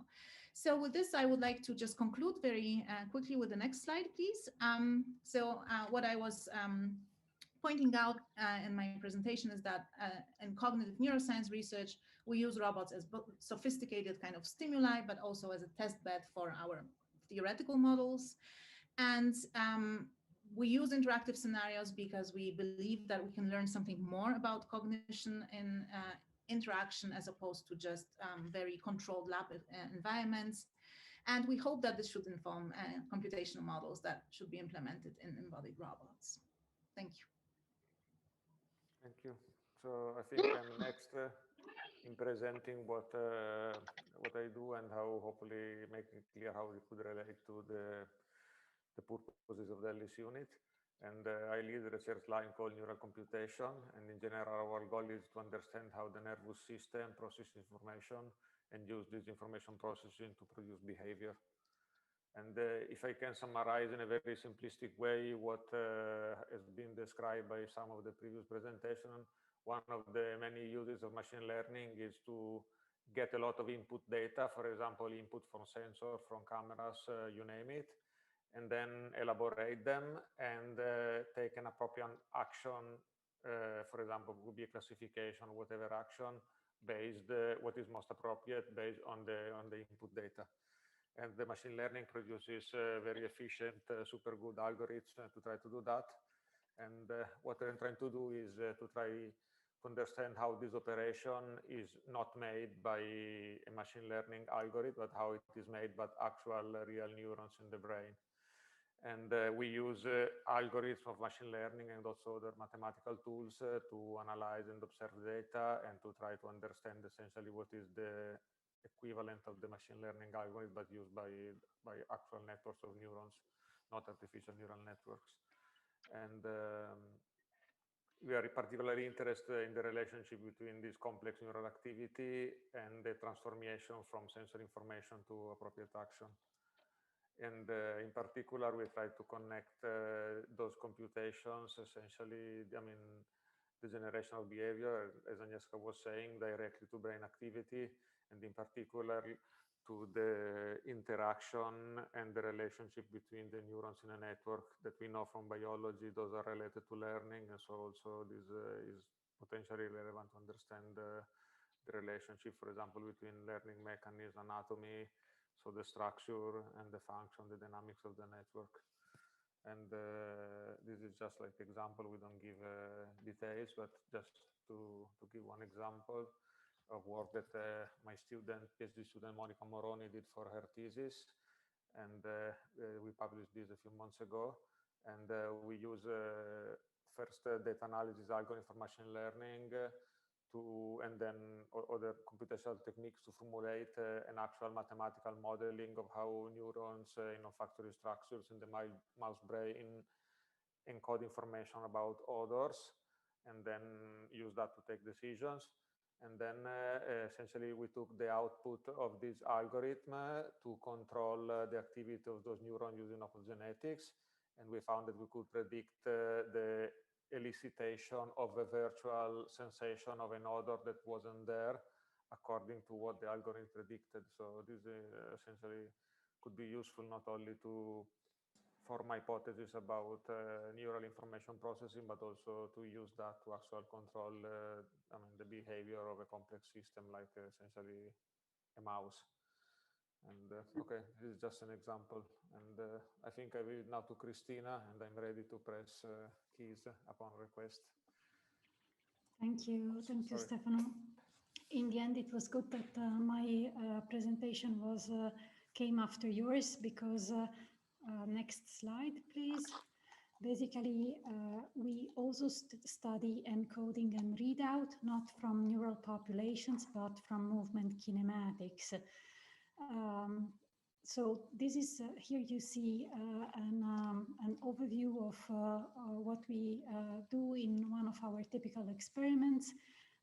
we ask participants to perform actions with different intentions.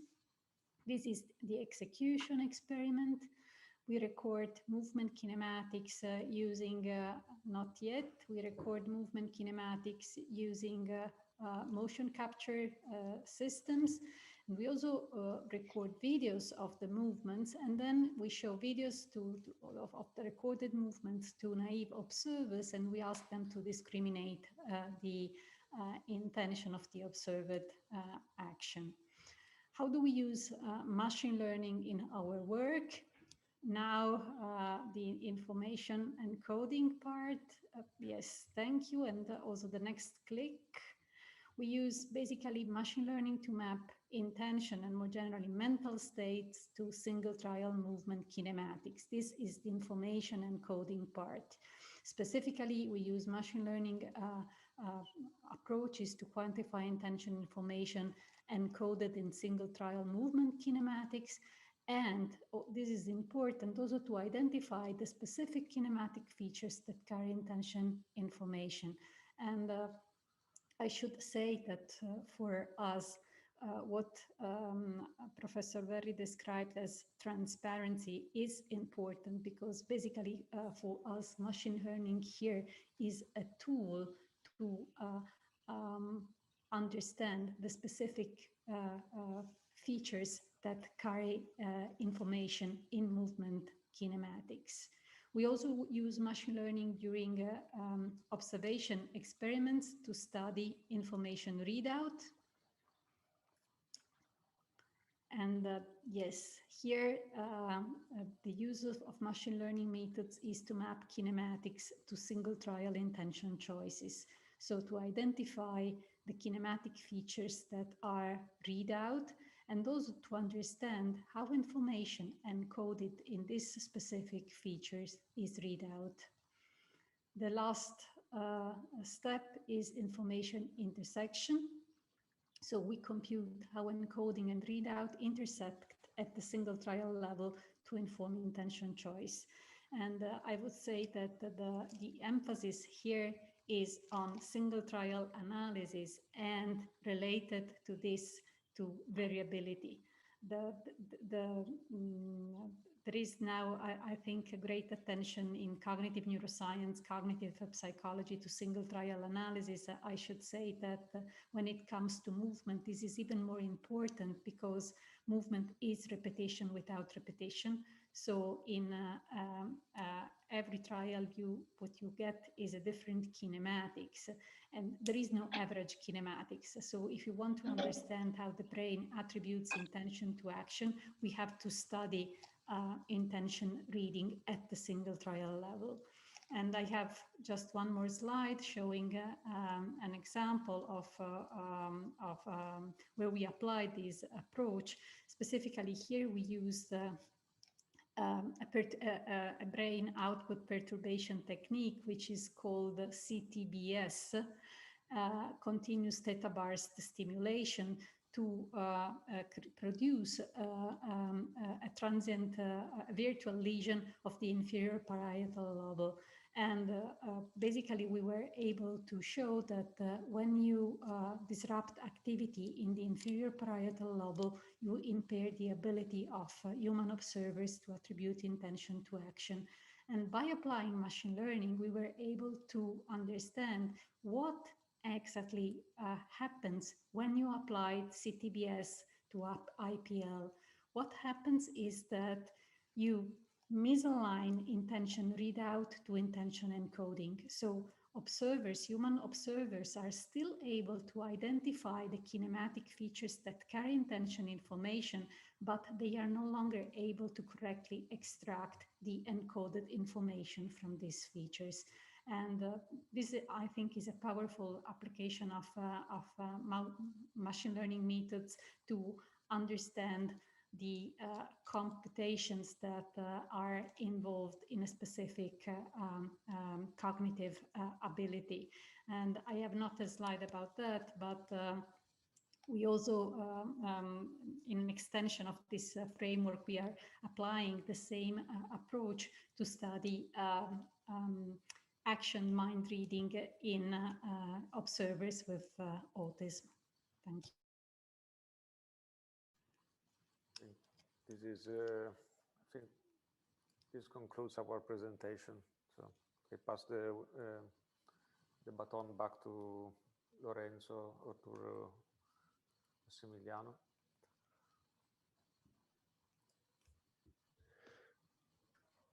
Okay, so okay. Any questions?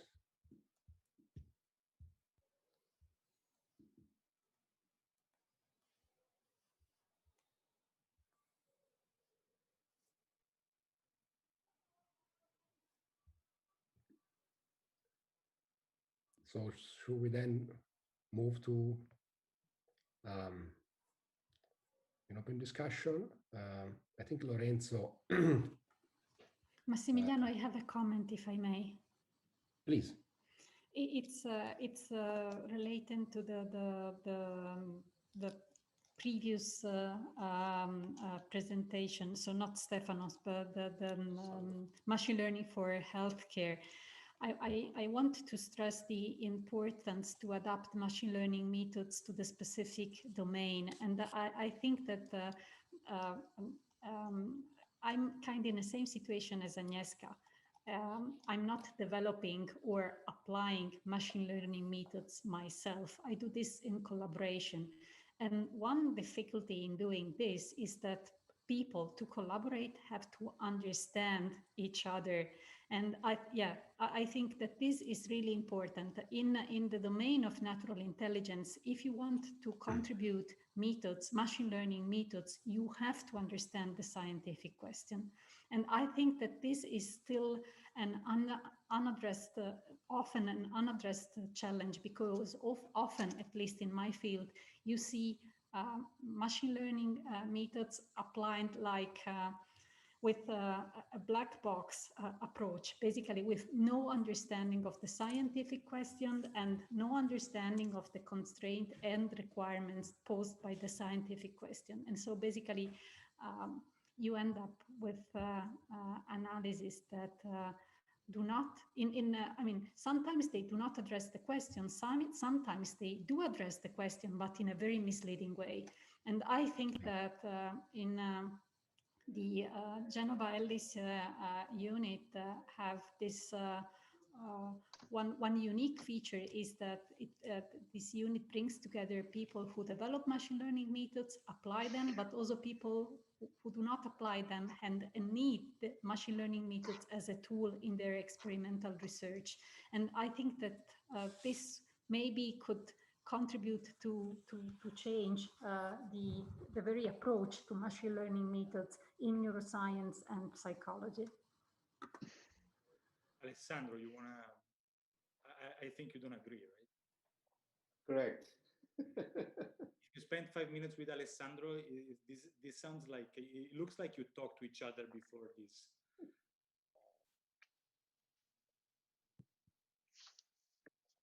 No, Ale, do you want to comment? I also have a comment about this, but you are muted. You're muted. We don't hear you. Sandro, you're muted. First time we didn't talk before, right? But I couldn't say in better, right? And actually, this is one of the, I think, could be one of the great outcome of this initiative. We have been doing this for well, I agree all the way. It's a boring remark. I might add that doing machine learning in a university, in Italian academic environment is a little risky, because if you go in toward the application domain, you might find some trouble in promoting your whatever you're doing, because people will start asking what's new, what's your contribution, and the understanding of a scientific question and the development of an ad hoc method that could be very useful for solving answering an interesting scientific question. Very often, for example, in the academic academic environment could lead to a disaster from the career viewpoint. So this has to be balanced. But perhaps on a more jolly note, I think we have seen also a lot of, I think at least in the experience I've seen from you, a lot of opposite outcomes, in the sense that I think a lot of, for example, of the machine learning that came out from, you know, the Genova lab at large has been actually inspired by applications. So I think, for example, so I think we've seen a lot of I mean, it's risky, but it's also high reward.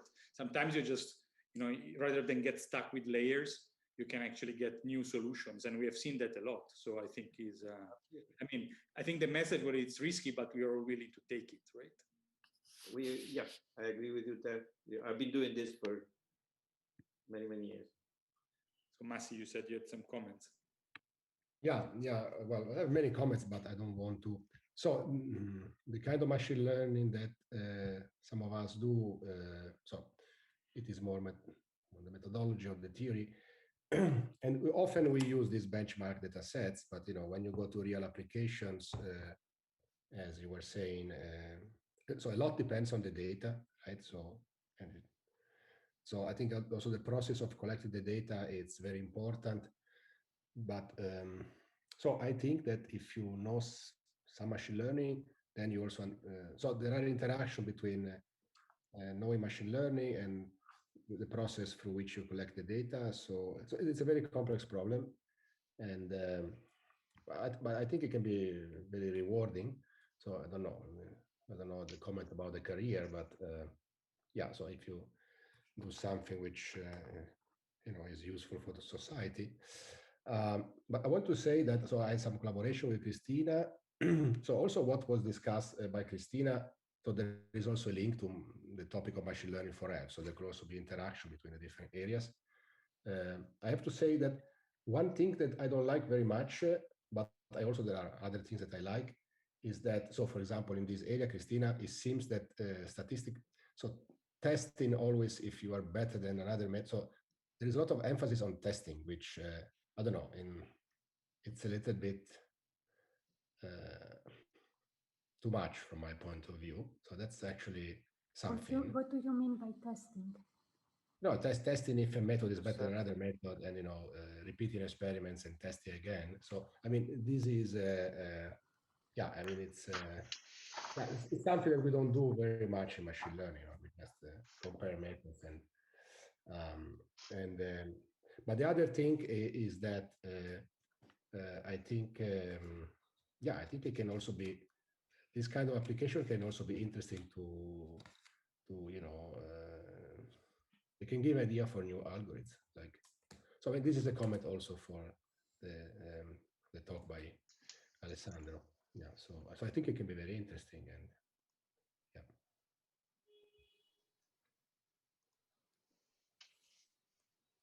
The idea of this last part was really just to have a discussion like this and comments. So if you have any comments, please jump in and make them.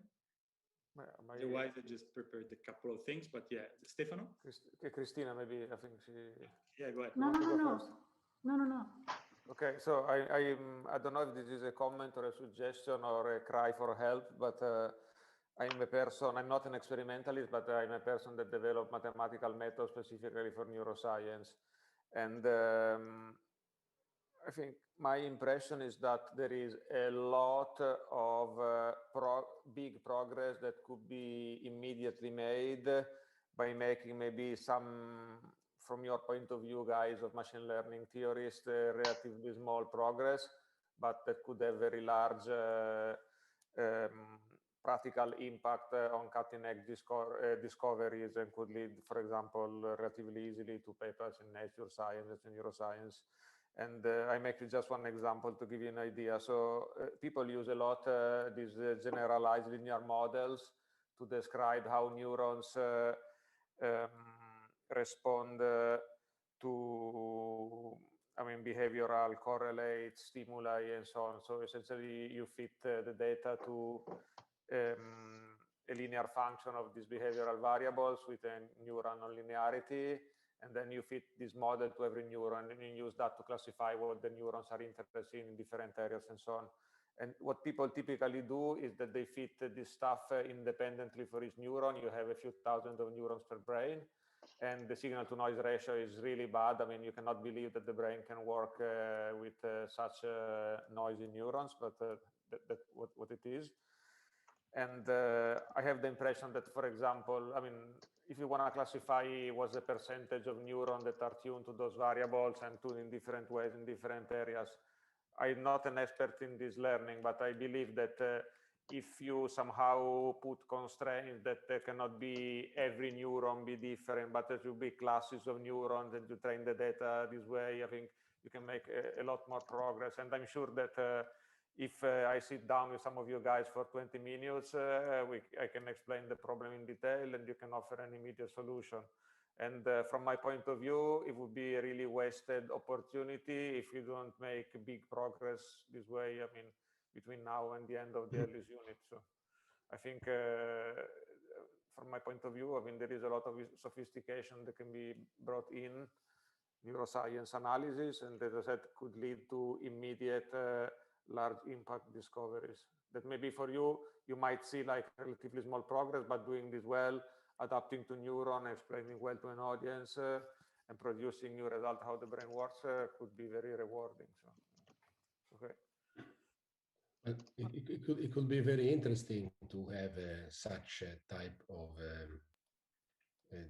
discussion, focused discussion for 1 hour, where only one main problem is presented and possible solutions from machine learning are are suggested, and yeah, so a more focused scientific discussion which starts from a real problem in say in your domain, or also in a robotic domain, or yeah, or from the health.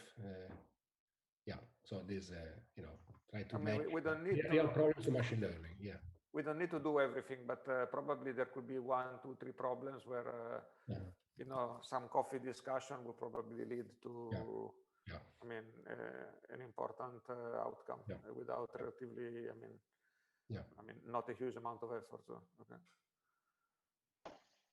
Maybe if just to add a few words, I'm siding with Massi and Lorenzo in the sense that we look at methodological approaches, but except for a few fundamental threads of research in machine learning theory, every time you write a paper in machine learning, you have to have a practical motivation, because otherwise people say, well, that's not interesting. I mean, machine learning is applied everywhere. How come you cannot come up with a with the practical motivation for your problem? So for us, writing algorithms is extremely important to look for interesting and challenging problems. And of course, I mean, there's a sort of a matchmaking activity here. I mean, it's kind of risky if you come, okay, this is my problem, take it or leave it. This is kind of risky because we are also kind of picky, because some things are really interesting from theoretical viewpoint, and sometimes there's a magical sweet spot where there's a very interesting practical problem that has wonderful theoretical implications. These are the problems that are perfect for, that's a win-win situation. And therefore I would suggest yes, let's have focused meetings where maybe you guys can throw a few leads to us and see where we bite. And but definitely chances that if there are enough leads out there, we're gonna bite, and then something is gonna happen. Something is gonna happen because we are looking for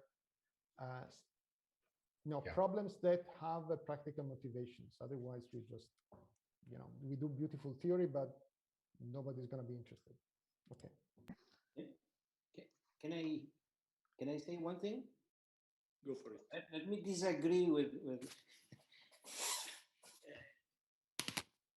Nicolò in the sense that I think my view is that the world is really large. So not only I welcome, I enjoy doing theory. I love the idea that people devote their scientific life developing new ideas, new algorithms, and everything, as you said, motivated by some application.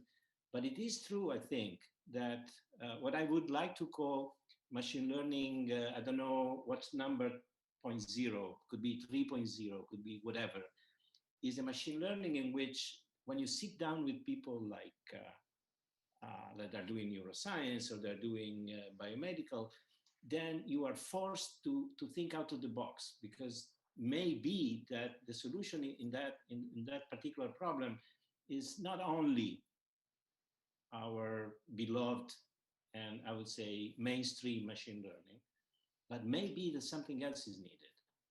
Maybe that we have to look for an hybrid approach. Maybe that we have to get out of the I don't know, some of the old style AI could prove worthwhile.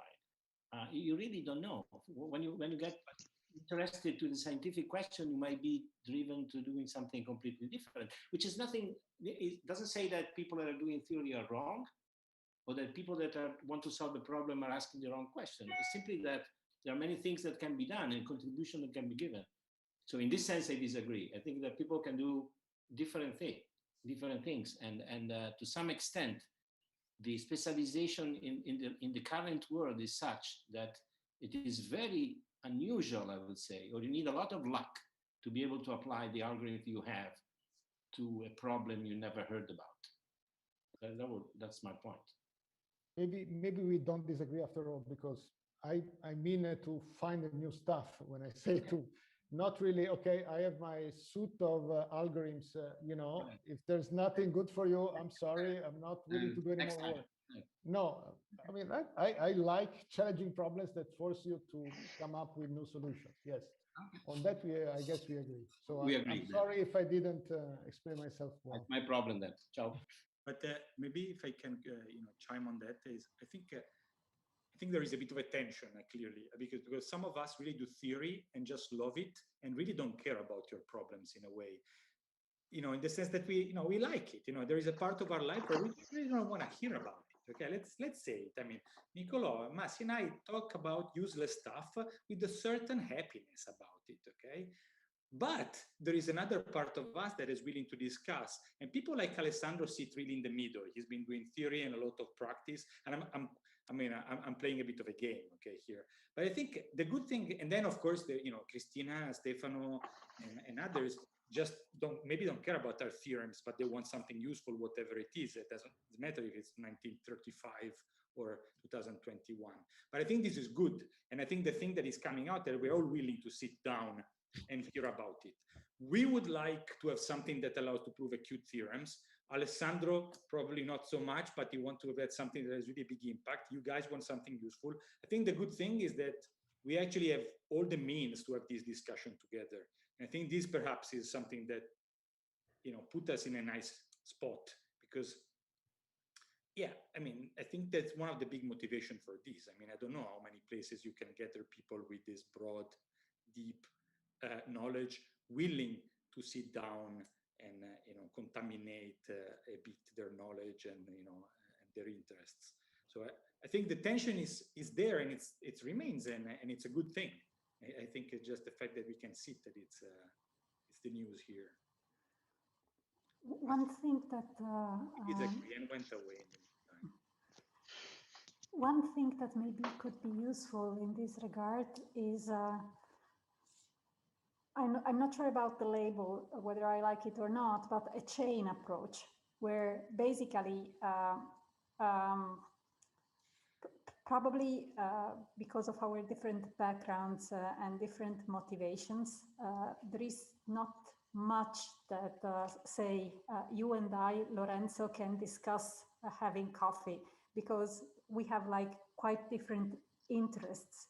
And in this regard, it's much easier if we have some chain person that understand my scientific question and has knowledge of the machine learning developments, and so can say interface this different backgrounds, skills, interests. And I think that probably the most effective way to use the Ellis network is to think at how these interfacing persons such as Alessandro Verri and say in our field Stefano Panzeri can transfer like knowledge from you guys to us, working on doing the experiments, and the other way around, maybe bring questions that are stimulating for developing new approaches. I agree, and if I may, I think, and that's one point I wanted to raise, because this is today's this is the Ellis Genoa kickoff meeting, but it's more generally the Genoa AI activity meeting. And the fact that there is only a subset of people here doesn't mean that we are the only one doing this stuff, and we should say it. And Massi briefly mentioned that we are thinking about enlarging, but we signed a big agreement between the university and IIT to push it up. And this is Ellis and not only. So I think the big question is, what's Ellis for us, but also what we want to do regardless. And in that sense, there are many people that could be this interface already. And I think the opportunity to have a university and IIT, I've been a middleman for a long time between IIT and UNIJ, and the reason is not just because of opportunity, but I really believe that there is a set of skills that are a bit complementary and would be a missed opportunity. Internally, because it's fun, and we can have a more fun job and do more interesting stuff. Externally, because there is a crazy opportunity with AI right now. And it would be really a pity if by not coordinating, we miss out. And so I think, more generally, one thing that we should do in the next month and use Ellis as an excuse to catalyze a few questions, a few topics, a few ways of interacting to make exactly what you said happen. Create not only faculty, but students, project to start to create the links, not to miss out interesting questions and interesting opportunities in terms of fundings and whatever, because right now it's a strange time.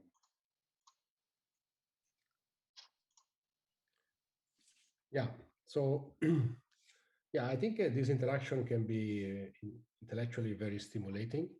And yeah, so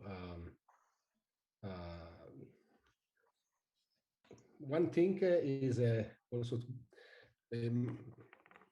machine learning is driven by open source software and data set which can be freely available. So this is maybe one issue about this area of health and cognitive. So I think that the data cannot be freely available, but who cares? I mean, if there are interesting questions, it is not the end of the world. Right. So, but I think there is a lot of interesting things to discuss across disciplines, and it can be intellectually very stimulating. And so also, I mean, I agree with Lorenzo that we should try to also extend this to more broadly. And another point, yeah, I mean, we really want to also tell Ellis and to Italy, so what are our strengths, right? So I think this area that we selected are our strengths. Maybe there can be other areas, but we want to let them grow. So I think interactions are very important. So Massimo,